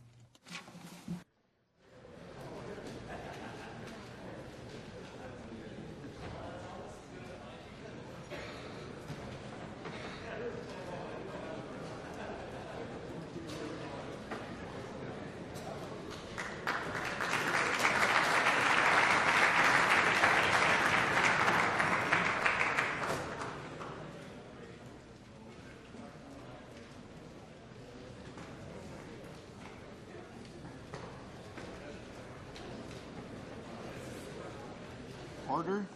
La mise aux voix porte sur la question préalable. The vote is on a third reading of Bill C-24. That this question be now put. Que tous ceux qui appuient la motion veuillent bien. All those who support the motion will please rise. Mr. Fletcher. Mr. Fletcher. Ms. Ambrose. Ms. Ambrose. Ms. Oda. Ms. Oda. Mr. Van Loan. Mr. Van Loan. Mr. Taves. Mr. Taves. Mr. Day. Mr. Day. Mr. Nicholson. Mr. Nicholson. Mr. McKay Central Nova. McKay Central Nova. Mr. Prentice. Mr. Prentice. Mr. Cannon Pontiac. Mr. Cannon Pontiac. Mr. Flaherty. Mr. Flaherty. Mr. Clement. Mr. Clement. Mr. Straw. Mr. Straw. Mr. Baird. Mr. Baird. Ms. Finley. Ms. Finley. Mr. Ritz. Mr. Ritz. Mrs. Shea. Mrs. Shea. Mr. Kenny, Calgary Southeast. Mr. Kenny, Calgary Southeast. Mr. Moore, Port Moody Westwood, Port Coquitlam. Mr. Moore, Port Moody, Westwood, Port Coquitlam. Mr. Paradis. Mr. Paradis. Mrs. Aglukac. Mrs. Aglukac. Mr. Blackburn. Mr. Blackburn. Mr. Abbott. Mr. Abbott. Mr. Duncan, Vancouver Island North. Mr. Duncan, Vancouver Island North. Mr. Richardson. Mr. Richardson. Mr. Benoit. Mr. Benoit. Mr. Brightkreis. Mr. Brightkreis. Mr. Lake. Mr. Lake. Mr. Kitty, South Shore St. Margaret. Mr. Kitty, South Shore St. Margaret. Mr. Warawa. Mr. Warawa. Mr. Mackenzie. Mr. Mackenzie. Mr. Goodyear. Mr. Goodyear. Mr. Merrifield. Merrifield. Mrs. Yelich. Mrs. Yelich. Mr. Hill. Mr. Mr. Hill. O'Connor. Mr. O'Connor. Ms. Raitt. Ms. Raitt. Mrs. Oblonsky. Mrs. Oblonsky. Mrs. Georges. Mrs. Georges. Mr. Ashfield. Mr. Ashfield. Mr. Lunn. Mr. Lunn. Mr. Menzies. Mr. Menzies. Mr. Dykstra. Mr. Dykstra. Mr. Del Mastro. Mr. Del Mastro. Mr. Gould. Mr. Gould. Mr. Carey. Mr. Carey. Mr. Cummins. Mr. Cummins. Mr. Harris Caribou Prince George. Mr. Harris Caribou Prince George. Mr. Anders. Mr. Anders. Mr. Casson. Mr. Casson. Mr. Goldring. Mr. Goldring. Mr. Mark. Mr. Mark. Mr. Bernier. Mr. Bernier. Mr. Chong. Mr. Chong. Mr. Kerr. Mr. Kerr. Mr. O'Bry. Mr. O'Bry. Mr. Moore Fundy Royal. Mr. Moore Fundy Royal. Monsieur Petit. Mr. Petit. Mr. Hahn. Mr. Hahn. Monsieur Poilievre. Mr. Poilievre. Mr. Lukiski. Mr. Lukiski. Mrs. Wong. Mrs. Wong. Mrs. Glover. Mrs. Glover. Madame Boucher. Madame Boucher. Mr. Anderson. Mr. Anderson. Mr. Jean. Mr. Jean. Mr. Komarnicki. Mr. Komarnicki. Mr. Lemieux. Mr. Lemieux. Mr. Saxton. Mr. Saxton. Mr. Valacott. Mr. Valacott. Mrs. Gallant. Mrs. Gallant. Mr. Lunny. Mr. Lunny. Mr. Rajat. Mr. Rajat. Mr. Sorensen. Mr. Sorensen. Mr. Schellenberger. Mr. Schellenberger. Mr. Allison. Mr. Allison. Mr. Bazan. Mr. Bazan. Mr. Brown Leeds Granville. Mr. Brown Leeds Grenville. Mrs. Greywall. Mrs. Greywall. Mr. Cramp, Prince Edward Hastings. Mr. Cramp, Prince Edward Hastings. Mr. Miller. Mr. Miller. Mr. Preston. Mr. Preston. Mrs. Smith. Mrs. Smith. Mr. Tilson. Mr. Tilson. Mr. Trost. Mr. Trost. Mr. Tweed. Mr. Tweed. Mr. Watson. Mr. Watson. Monsieur Lauzon. Monsieur Lauzon. Mr. Allen Tobic Mactaquac. Mr. Allen Tobic Mactaquac. Monsieur Blanny. Mr. Blanny. Mr. Brownberry. Mr. Brownberry. Mr. Brunouge. Mr. Brunouge. Mr. Calkins. Mr. Calkins. Mr. Cannon Kelowna Lake Country. Mr. Cannon Kelowna Lake Country. Mrs. Davidson. Mrs. Davidson. Mr. Fast. Mr. Fast. Monsieur Galipo. Mr. Galipo. Mr. Mays. Mr. Mays. Mr. Norlock. Mr. Norlock. Mr. Shipley. Mr. Shipley. Mr. Stanton. Mr. Stanton. Mr. Storseth. Mr. Storseth. Mr. Sweet. Mr. Mr. Sweet. Van Kesteren. Mr. Van Kesteren. Mr. Wallace. Mr. Wallace. Mr. Walkington. Mr. Workington. Mr. Shear. Mr. Shear. Mr. Devolan. Mr. Devolan. Mr. Clark. Mr. Clark. Mrs. Block. Mrs. Block. Mr. Bowen. Mr. Bowen. Mr. Braid. Mr. Braid. Ms. Brown, Newmarket Aurora. Ms. Brown, Newmarket Aurora. Ms. Canman. Ms. Cadman. Mr. Calandra. Mr. Calandra. Mr. Deckert. Mr. Deckert. Mr. Dreeshen. Mr. Dreeshen. Mr. Hoback. Mr. Hoback. Ms. Hepner. Ms. Hepner. Mr. Holder. Mr. Holder. Mr. Lobb. Mr. Lobb. Mr. McColeman. Mr. McColeman. Mrs. McLeod. Mrs. McLeod. Mrs. O'Neill Gordon. Mrs. O'Neill Gordon. Mr. Payne. Mr. Mr. Radgaber. Mr. Radgaber. Mr. Upal. Mr. Upal. Mr. Richards. Mr. Richards. Mr. Rickford. Mr. Rickford. Mr. Weston, West Vancouver, Sunshine Coast, Sea to Sky Country. Mr. Weston, West Vancouver, Sunshine Coast, Sea to Sky Country. Mr. Weston St. John. Mr. Weston St. John. Mr. Woodworth. Mr. Woodworth. Mr. Young. Mr. Young. Monsieur Arthur. Monsieur Arthur.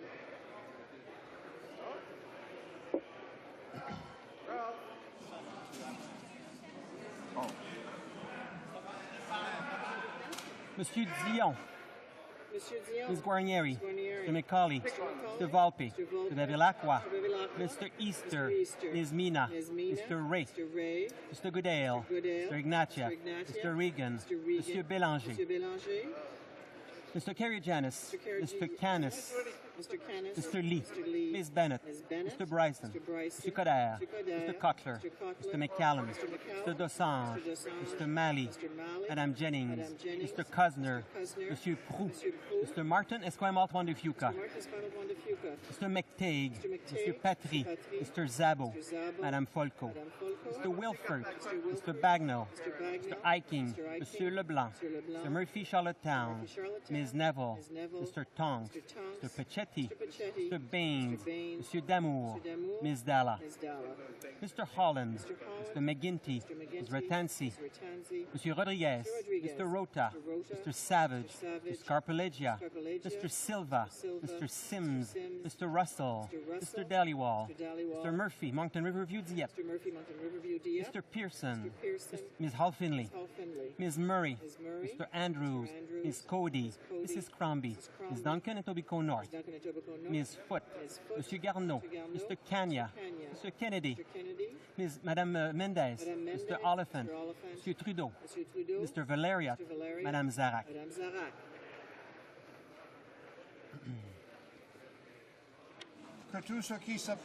All those opposed to the motion will please rise. Monsieur Laframboise, Monsieur Laforêt, Monsieur Paquette, Madame Lalonde, Monsieur Ménard-Hochelaga, Monsieur Bachan, Monsieur Bigra, Monsieur Ménard-Marcorel-Fortin, Monsieur Lessard, Monsieur Roy, Madame de Bellefeuille, Monsieur Guimond, Montmorency, Charlevoix, Haute-Côte-Nord, Madame Gagnon, Monsieur Bouchard, Madame Brunel, Madame Gay, Madame Bourgeois, Madame Demers, Monsieur Blais, Monsieur Bellavance, Monsieur Cardin, Madame Faye, Madame Lavallée, Monsieur Plamondon, Monsieur Lemay, Monsieur Saint-Cyr, Monsieur Malo, Monsieur Nadeau. Monsieur Lévesque, Monsieur Carrier, Monsieur Asselin, Madame Bonsan, Madame Deschamps, Monsieur Vincent, Madame Tillac, Monsieur Dufour, Monsieur Ouellet, Monsieur Pomerleau, Monsieur Guimond, Rimouski-Neigette, Témiscouata, les Basques, Monsieur Payet, Monsieur Dorion, Madame Baudin, Monsieur Desnoyers, Monsieur Godet, Monsieur Mulcair, Ms. Davies, Vancouver East, Ms. Guajeli-Solis, Mr. Massey, Mr. Harris, St. John's East, Mr. Martin, Winnipeg, Sault Ste. Marie, pardon. Mr. Martin, Sault Ste. Marie. Monsieur Godin, Mr. Comartin, Ms. Crowder, Mr. Christopherson, Mr. Angus, Mr. Julian, Ms. Charlton, Mr. Cullen, Mr. Sixay, Mrs. Matheson, Mr. Bevington, Madame Savoie, Mr. Malloway, Mr. Malloway, Mr. Alan Welland, Ms. Ashton, Mr. Davies, Vancouver Kingsway, Mr. Atamanenko, Ms. Duncan, Edmonton Strathcona, Madame Hughes, Mr. Heyer, Mr. Marston, Ms. Chow, Mr. Martin, Winnipeg Centre, Mr. Thibault, Ms. Leslie.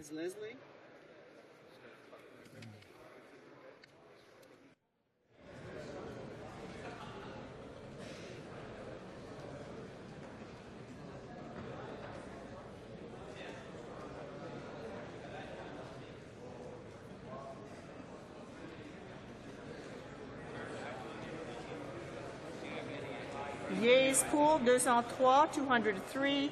Nays contre 76, 76. Je déclare la motion adoptée. Motion carried. Next question is as follows. Mr. Day, seconded by Mr. Cannon. Pontiac moved that Bill C-24, an act to implement the free trade agreement between Canada and the Republic of Peru, the agreement on the environment. May I dispense? The Honourable Chief Government Whip is rising on a point of order. Mr. Speaker, if you seek it, I believe you will find agreement to apply the vote from the previous motion to this motion. Is there unanimous consent to proceed in this way? Agreed? Bon, I declare the motion therefore carried. Third reading of this bill, troisième lecture de ce projet de loi. Pursuant to order made on Tuesday, June the 2nd, 2009, the House will now proceed to the taking of the deferred recorded division at the motion and report stage of Bill C-15. La question est la suivante. The question is as follows. Is Vancouver East, seconded by Mrs. Leslie, moved that Bill C-15 be amended by deleting Clause 3. All those in favor, the Honourable Chief Government Whip is rising on a point of order. I believe that if you you seek it, you will find unanimous support to apply the vote from the previous motion to this motion with the votes being reversed. Yeses and noes. Is there unanimous consent to proceed in this way? Agreed? Agreed. Then I declare the motion defeated. Mr. Nicholson, seconded by Mr. Hill, moves that Bill C-15, an act to amend the Controlled Drugs and Substances Act and to make related and consequential amendments to other acts as amended, be concurred in at report stage. Is it the pleasure of the House to adopt the motion? The Honourable Chief Government Whip is rising on a point of order.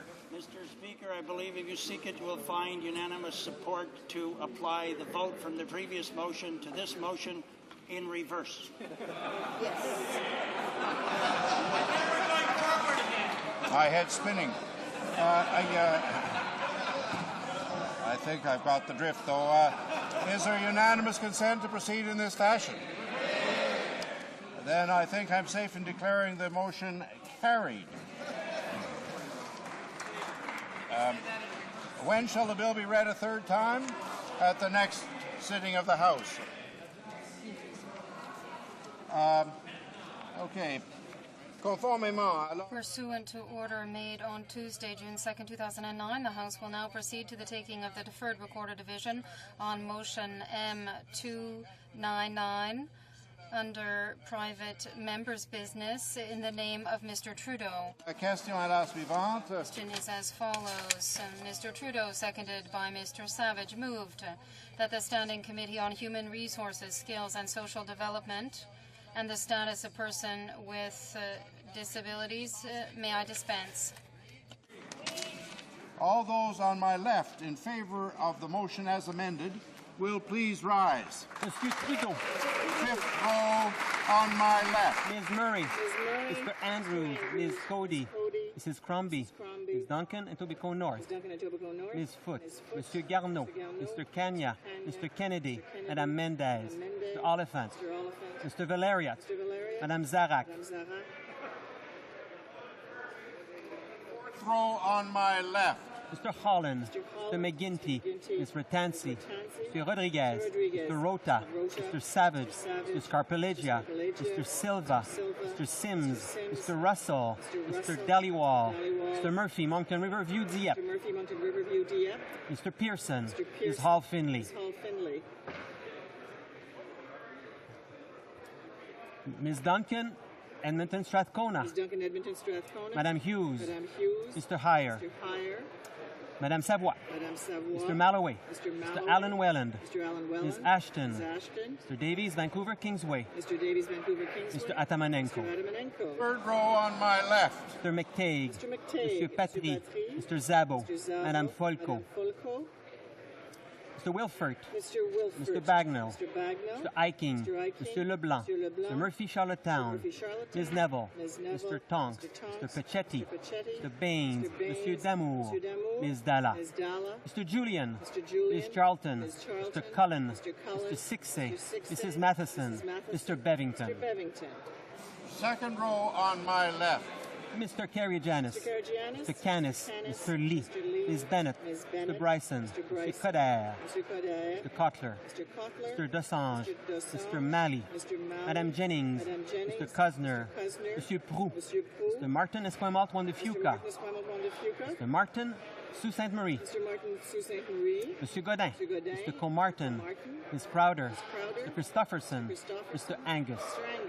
Premier rangé à ma gauche. First row on my left. Ms. Guarnieri, Mr. McCauley, Mr. Volpe, Mr. Bevilacqua, Mr. Easter, Ms. Mina, Mr. Ray, Mr. Goodale, Mr. Regan, Mr. Bélanger, Ms. Davies, Vancouver East. Back to Monsieur Mulcair. Ms. Davies, Vancouver East, and then Monsieur Mulcair. Ms. Wajili Salis. Mr. Massey. Mr. Harris, St. John's East. Mr. Harris, St. John's East. Fifth row on my right. Quatrième rangée à ma droite. Fourth row on my right. Monsieur Galipo. Monsieur Galipo. Back to Mr. Cannon, Kelowna Lake Country.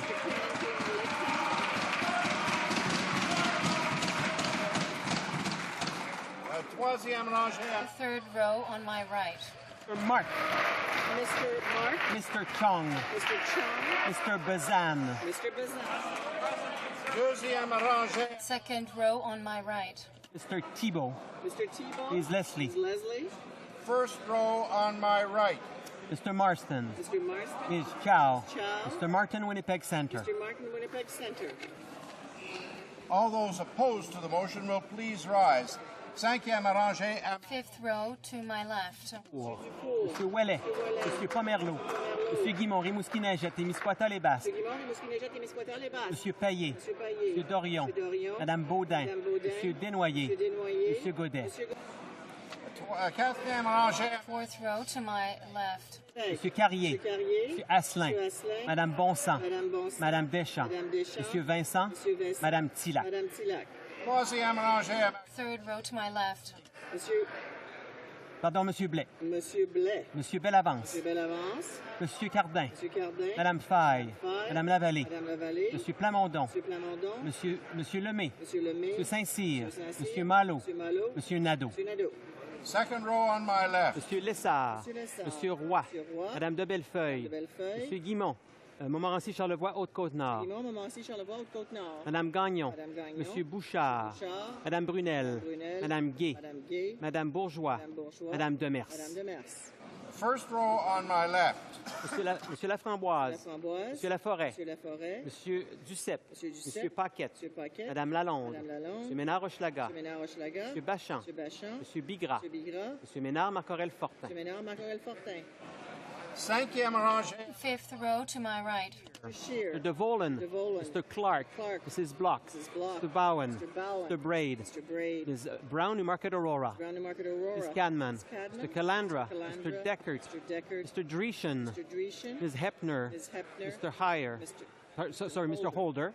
Mr. Holder. Mr. Lobb. Mr. Lobb. Mr. McColeman. Mr. McColeman. Mrs. McLeod. Mrs. McLeod. Mrs. O'Neill Gordon. Mrs. O'Neill Gordon. Mr. Payne. Payne. Mr. Radgaber. Mr. Rathgaber. Mr. Upal. Mr. Upal. Mr. Richards. Mr. Rickford. Mr. Weston, West Vancouver, Sunshine Coast, Sea to Sky Country. West Vancouver, Sunshine Coast, Sea to Sky Country. Mr. Weston St. John. Weston St. John. Mr. Woodworth. Mr. Woodworth. Mr. Young. Mr. Young. Monsieur Arthur.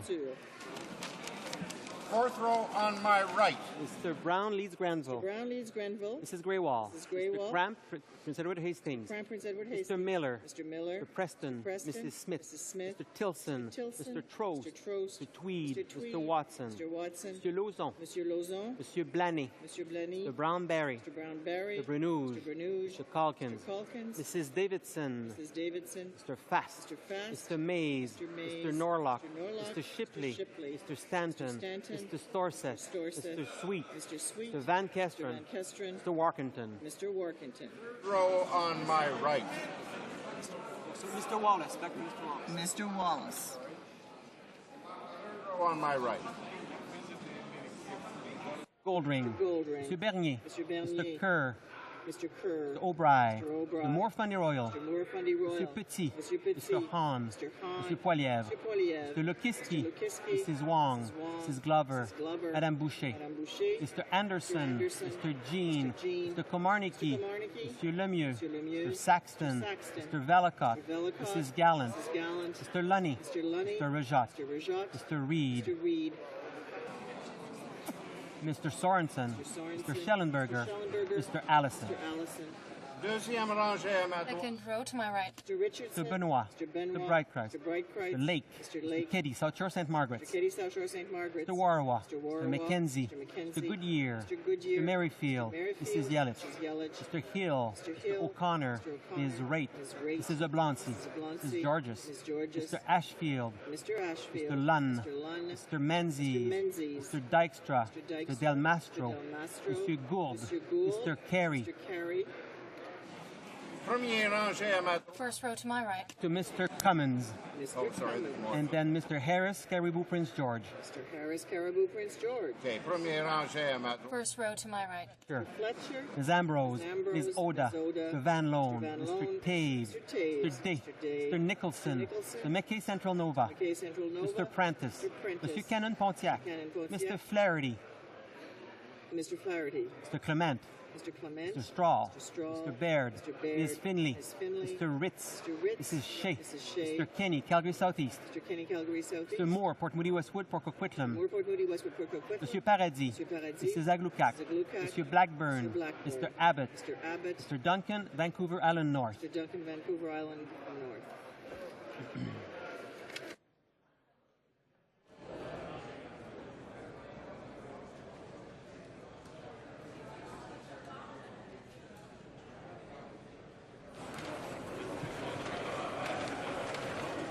Yeas pour 103, 103. Nays contre 173, 173.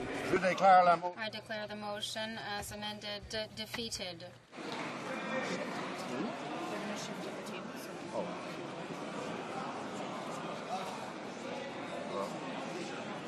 Let's go. Pursuant to order made on Tuesday, June 2nd, 2009, the House will now proceed to the taking of the deferred recorded division on the motion at second reading stage of Bill C-302 under private members' business. La question est la suivante. The question is as follows. Mr. Pachetti, seconded by Mr. Tonks, moved that Bill C-302, an act to recognize the injustice that was done to persons of Italian origin through their enemy alien designation and internment. May I dispense? Okay. All those on my left in favor of the motion will please rise. Mr. Pachetti. Fifth row on my left. Ms. Murray. Mr. Andrews. Ms. Cody. Mrs. Crombie. Ms. Duncan and Toby Conor. Ms. Foote. Monsieur Garneau. Mr. Kanya. Mr. Kennedy. Madame Mendez. Mr. Oliphant. Monsieur Trudeau. Mr. Valeriot. Madame Zarak. Monsieur Dufour. Monsieur Ouellet. Monsieur Pomerleau. Monsieur Guimont, Rimouski, Jette, Témiscouata, les Basques. Monsieur Payet. Monsieur Dorion. Madame Baudin. Madame Baudin. Monsieur Desnoyers. Monsieur Godet. Ms. Duncan, Edmonton, Strathcona. Madame Hughes. Mr. Heyer. Quatrième rangée à ma gauche. Mr. Holland. Throw to my left. Ginty. Ms. Ratansi. Monsieur Rodriguez. Mr. Rota. Mr. Savage. Mr. Pelagia. Mr. Silva. Mr. Sims. Mr. Russell. Mr. Deliwall. Mr. Murphy, Moncton Riverview Dieppe. Mr. Pearson. Ms. Hall Finley. Mr. Lévesque. Monsieur Carrier. Monsieur Asselin. Madame Bonsan. Madame Deschamps. Monsieur Vincent. Madame Tillac. Madame Tillac. Madame Savoie. Mr. Malloway. Mr. Alan Welland. Ms. Ashton. Mr. Davies, Vancouver, Kingsway. Mr. Atamanenko. Troisième rangée à ma Third row on my left. Mr. Patry. Mr. Zabo. Madame Folco. Mr. Wilford. Mr. Bagnall. Mr. Eiking. Mr. Leblanc. Mr. Murphy, Charlottetown. Ms. Neville. Mr. Tonks. Mr. Baines. Monsieur Damour. Ms. Dalla. Monsieur Blais. Monsieur Bellavance. Monsieur Cardin. Madame Faye. Madame Lavallée. Monsieur Plamondon. Monsieur Lemay. Monsieur Saint-Cyr. Monsieur Malo. Monsieur Nadeau. Mr. Julian. Ms. Charlton. Mr. Cullen. Mr. Sixay. Mrs. Matheson. Mr. Bevington. row on my left. Mr. Carrier-Janis. Mr. Canis. Mr. Lee. Ms. Bennett. Mr. Bryson. Mr. Coder. Mr. Cotler. Mr. Dosange. Mr. Malley. Madame Jennings. Mr. Cosner. Monsieur Proux. Mr. Martin Esquimalt de Fuca. Monsieur Lessard. Monsieur Roy. Madame de Bellefeuille. Monsieur Guimont, Montmorency, Charlevoix, Haute-Côte-Nord. Madame Gagnon. Monsieur Bouchard. Madame Brunel. Madame Gay. Madame Bourgeois. Madame Demers. Mr. Martin, Sault-Sainte-Marie. Monsieur Godin. Mr. Comartin. Ms. Crowder. Mr. Christopherson. Mr. Angus. First row on my left. Monsieur Dion. Ms. Guarnieri. Mr. McCauley. Mr. Volpe. Mr. Bevilacqua. Mr. Easter. Ms. Mina. Mr. Ray. Mr. Goodale. Mr. Regan. Monsieur Bélanger. Monsieur Laframboise. Monsieur Laforêt. Monsieur Duceppe. Monsieur Paquette. Madame Lalonde. Monsieur Ménard Hochelaga. Monsieur Bachand. Monsieur Bigras. Monsieur Ménard Marcorel-Fortin. Monsieur Mulcair. Ms. Davies, Vancouver East. Ms. Joie-Julie Solis. Mr. Massey. Mr. Harris St. John's East. Fifth row on my right. Monsieur Arthur. Quatrième rangée à ma droite. Fourth row on my right. Third row on my right. Mr. Goldring. Mr. Mark. Deuxième rangée. Second row on my right. Bon. Ms. Leslie. First row on my right. Mr. Marston. Ms. Chow. Mr. Martin Winnipeg Centre. Order. All those opposed to the motion will please rise. Cinquième rangée à ma... Fifth row on my left. Rangée à ma gauche. Fourth row on my left. Rangée à ma gauche. Third row on my left. On my left. First row on my left. Fifth row on my right. Mr. Scheer. Mr. De Volen. Mr. Clark. Mrs. Block. Mr. Bowen. Mr. Bread. Ms. Brown, Newmarket Aurora. Ms. Cadman. Mr. Calandra. Mr. Deckert. Mr. Grecian. Mr. Holbach. Ms. Hepner. Mr. Holder. Mr. Lobb. Mr. McColman. Mrs. McLeod. Mr. O'Neill Gordon. Mr. Payne. Mr. Radgaber. Mr. Upal.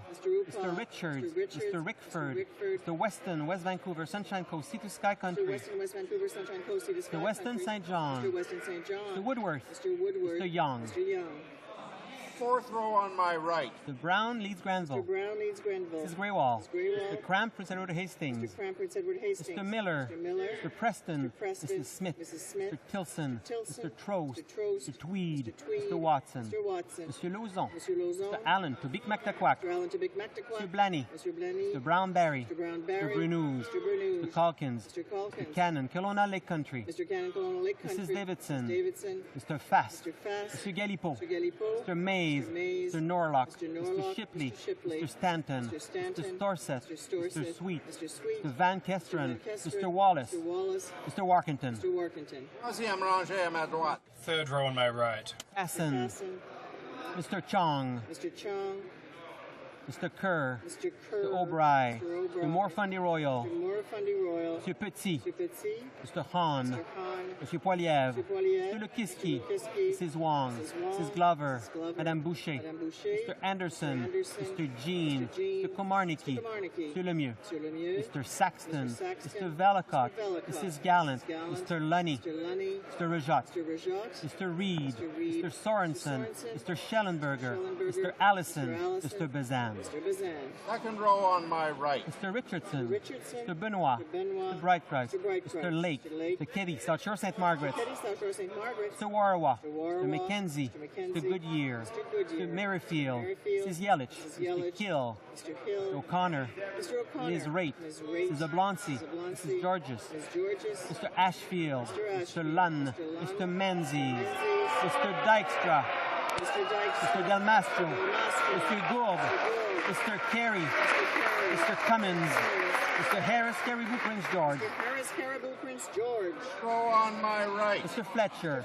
Ms. Ambrose. Ms. Oda. Mr. Van Loan. Mr. Taves. Mr. Day. Mr. Nicholson. Mr. McKay Central Nova. Mr. Prentice. Mr. Cannon Pontiac. Mr. Flaherty. Mr. Clement. Mr. Straw. Mr. Baird. Ms. Finley. Mr. Ritz. Mrs. Shea. Mr. Kenny, Calgary Southeast. Mr. Moore, Port Moody Westwood, Port Coquitlam. Monsieur Paradis. Mrs. Aglucac. Monsieur Blackburn. Mr. Abbott. Mr. Duncan, Vancouver Island North.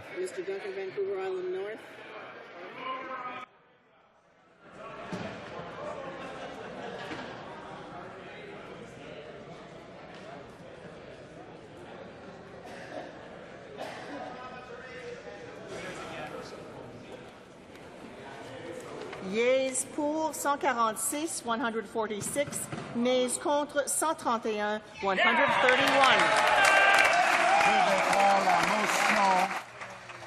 I declare the motion carried. Accordingly, the bill stands referred to the Standing Committee on Canadian Heritage. Order. Pursuant to order made on Tuesday, June 2nd, 2009, the House will now proceed to the taking of the deferred recorded division on motion M287 under private member's business in the name of Madame de Bellefeuille. La question est la suivante. The question is as follows. Ms. de Bellefeuille, seconded by Mr. Bigram, moved that in the opinion of the House, the government should work with its North American partners to promptly pursue a North American cap-and-trade market with absolute greenhouse gas emission targets based on scientific knowledge using 1990 as the base year.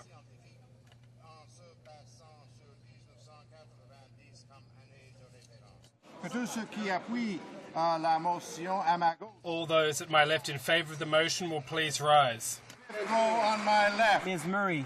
Ms. Murray. Mr. Andrews. Mr. Andrews. Ms. Cody. Ms. Cody. Mrs. Crombie. Mrs. Crombie. Ms. Duncan Etobicoke North. Duncan Etobicoke North. Ms. Foote. Ms. Foote. Monsieur Garneau. Monsieur Garneau. Mr. Kanya. Mr. Kanya. Madame Mendez. Madame Mendez. Mr. Oliphant. Mr. Oliphant. Monsieur Trudeau. Monsieur Trudeau. Mr. Valeriot. Mr. Valeriot. Madame Zarac. Madame Zarac. Monsieur Dufour. Monsieur Dufour. Monsieur Ouellet. Monsieur Ouellet. Monsieur Pomerleau. Monsieur Pomerleau. Monsieur Guimont. Rimouski-Neigette. Témiscouata, les Basques. Monsieur Guimont, Rimouski-Neigette et Misquata, les Basques. Monsieur Payet. Monsieur Payet. Monsieur Dorion. Monsieur Dorion. Madame Baudin. Madame Baudin. Monsieur Desnoyers. Monsieur Desnoyers. Monsieur Godet. Monsieur Godet. Ms. Duncan Edmonton Strathcona. Duncan Edmonton Strathcona. Madame Hughes. Madame Hughes. Mr. Heyer. Mr. Heyer. Fourth row on my left. Mr. Holland. Mr. Holland. Mr. McGuinty. Mr. McGuinty. Ms. Ratansi. Monsieur Rodriguez. Mr. Rodriguez. Mr. Rota. Mr. Rota. Mr. Savage. Mr. Mr. Savage. Scarpaleggia. Mr. Scarpaleggia. Mr. Silva. Mr. Silva. Mr. Sims. Mr. Sims. Mr. Russell. Mr. Russell. Mr. Dhaliwal. Mr. Dhaliwal. Mr. Murphy, Moncton, Riverview, Dieppe. Mr. Murphy, Moncton, Riverview, Dieppe. Mr. Pearson. Mr. Pearson. Ms. Hall Finley. Ms. Hall Finley. Monsieur Lévesque. Monsieur Lévesque. Monsieur Carrier. Monsieur Carrier. Monsieur Asselin. Monsieur Asselin. Madame Bonsant. Madame Bonsant. Madame Deschamps. Madame Deschamps. Monsieur Vincent. Monsieur Vincent. Madame Tillac. Madame Tillac. Madame Savoie.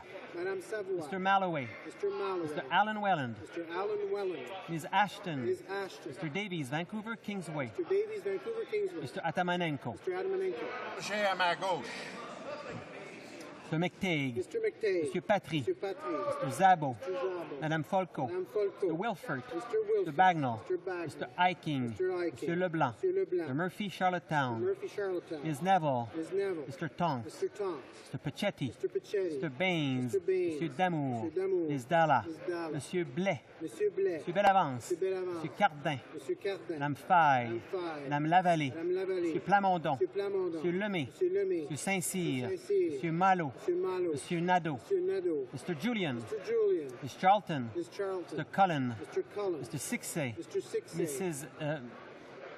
Mrs. Matheson. Ms. Matheson. Mr. Bevington. Mr. Bevington. Deuxième rangée à ma gauche. Second row on my left. Mr. Canis. Mr. Lee. Mr. Lee. Ms. Bennett. Ms. Bennett. Mr. Bryson. Mr. Bryson. Mr. Cotler. Mr. Cotler. Mr. Dosange. Mr. Dosange. Mr. Malley. Mr. Malley. Madame Jennings. Madame Jennings. Mr. Cosner. Mr. Cosner. Monsieur Proux. Monsieur Proux. Mr. Martin Esquimalt, Juan de Fuca. Mr. Martin Esquimalt, Juan de Fuca. Monsieur Lessard. Monsieur Lessard. Monsieur Roy. Monsieur Roy. Monsieur Guimont, Montmorency, Charlevoix, Haute-Côte-Nord. Monsieur Guimont, Montmorency, Charlevoix, Haute-Côte-Nord. Madame Gagnon. Madame Gagnon. Monsieur Bouchard. Monsieur Bouchard. Madame Brunel. Madame Brunel. Madame Gay. Madame Gay. Madame Bourgeois. Madame Bourgeois. Madame Demers. Madame Demers. Mr. Martin, Sault Ste. Marie. Mr. Martin, Sault Ste. Marie. Monsieur Godin. Monsieur Godin. Mr. Comartin. Mr. Comartin. Ms. Crowder. Ms. Crowder. Mr. Christopherson. Mr. Christopherson. Mr. Angus. Mr. Angus. First row on my left. Monsieur Dion. Monsieur Dion. Ms. Guarnieri. Ms. Guarnieri. Mr. Macaulay. Mr. Macaulay. Mr. Volpe. Mr. Volpe. Mr. Bevilacqua. Mr. Bevilacqua. Mr. Easter. Mr. Easter. Ms. Mina. Ms. Mina. Mr. Ray. Mr. Ray. Mr. Goodale. Mr. Goodale. Mr. Regan. Mr. Regan. Monsieur Bélanger. Monsieur Bélanger. Monsieur Laframboise. Monsieur Laframboise. Monsieur Laforêt. Monsieur Laforêt. Monsieur Duceppe. Monsieur Duceppe. Monsieur Paquette. Monsieur Paquette. Madame Lalonde. Madame Lalonde. Monsieur Ménard-Rochelaga. Monsieur Ménard-Rochelaga. Monsieur Bachan. Monsieur Bachan. Monsieur Bigras. Monsieur Bigras. Monsieur Ménard, Marcorel-Fortin. Monsieur Ménard, Marcorel Fortin. Monsieur Mulcair. Monsieur Mulcair. Ms. Davies, Vancouver East. Madame Davies, Vancouver East. Ms. Wajuli-Solis. Ms. Washley Solis. Mr. Massey. Mr. Massey. Mr. Harris, St. John's East. Mr. Harris, St. John's East. A fifth row on my right. Quatrième rangée à ma droite. Fourth row on my right. Troisième rangée. Third row on my right. Second row on my right. Mr. Thibault. Mr. Thibault. Ms. Leslie. Ms. Leslie.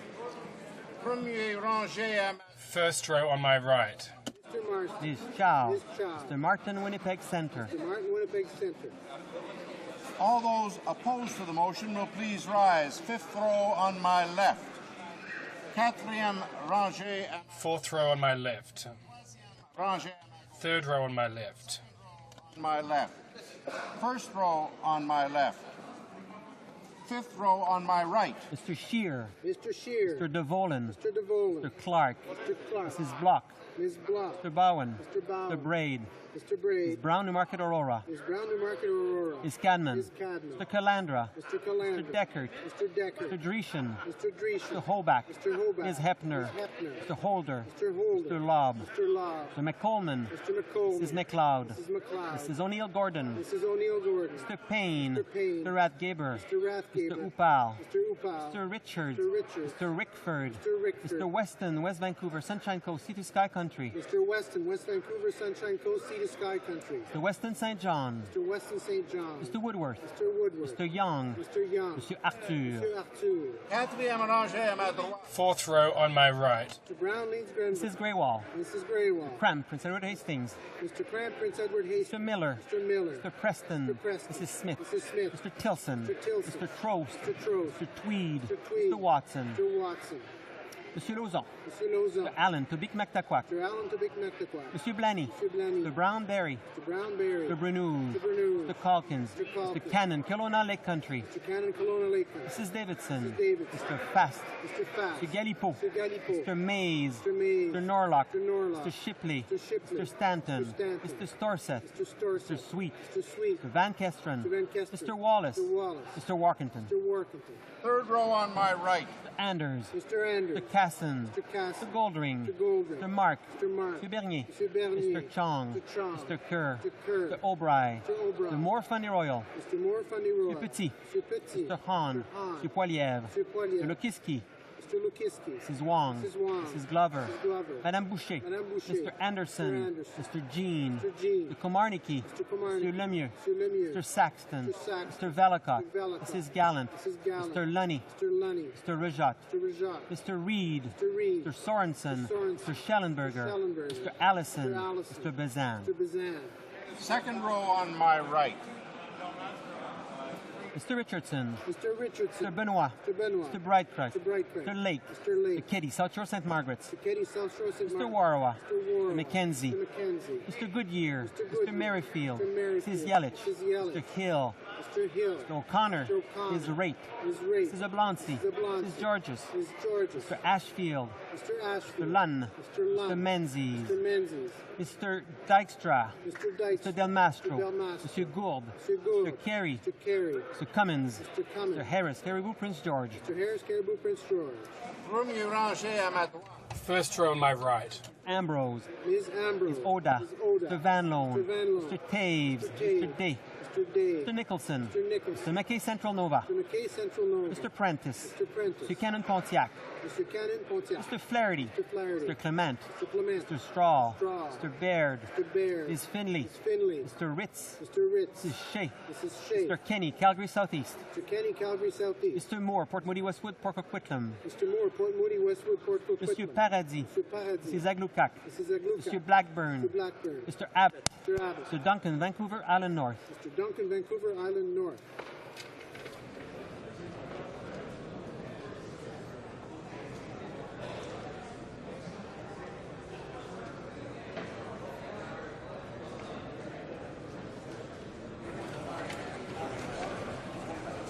Yeas pour 141, 141. Nays contre 135, 135. Je déclare la motion adoptée. I declare the motion carried. Pursuant to order made on Tuesday, June the 2nd, 2009, the House will now proceed to the taking of the deferred recorded division on the motion at second reading stage of Bill C-307 under private members' business. La question est la suivante. The question is as follows. Monsieur Desnoyers proposed. Mr. Paquette, seconded by Mr. Desnoyers, moved that Bill 307, an act to amend the Official Languages Act, Charter of the French Language, and to make consequential amendments to other acts, be now read a second time and referred to the Standing Committee on Official Languages. All those at my left in favour of the motion will please rise. Cinquième rangée.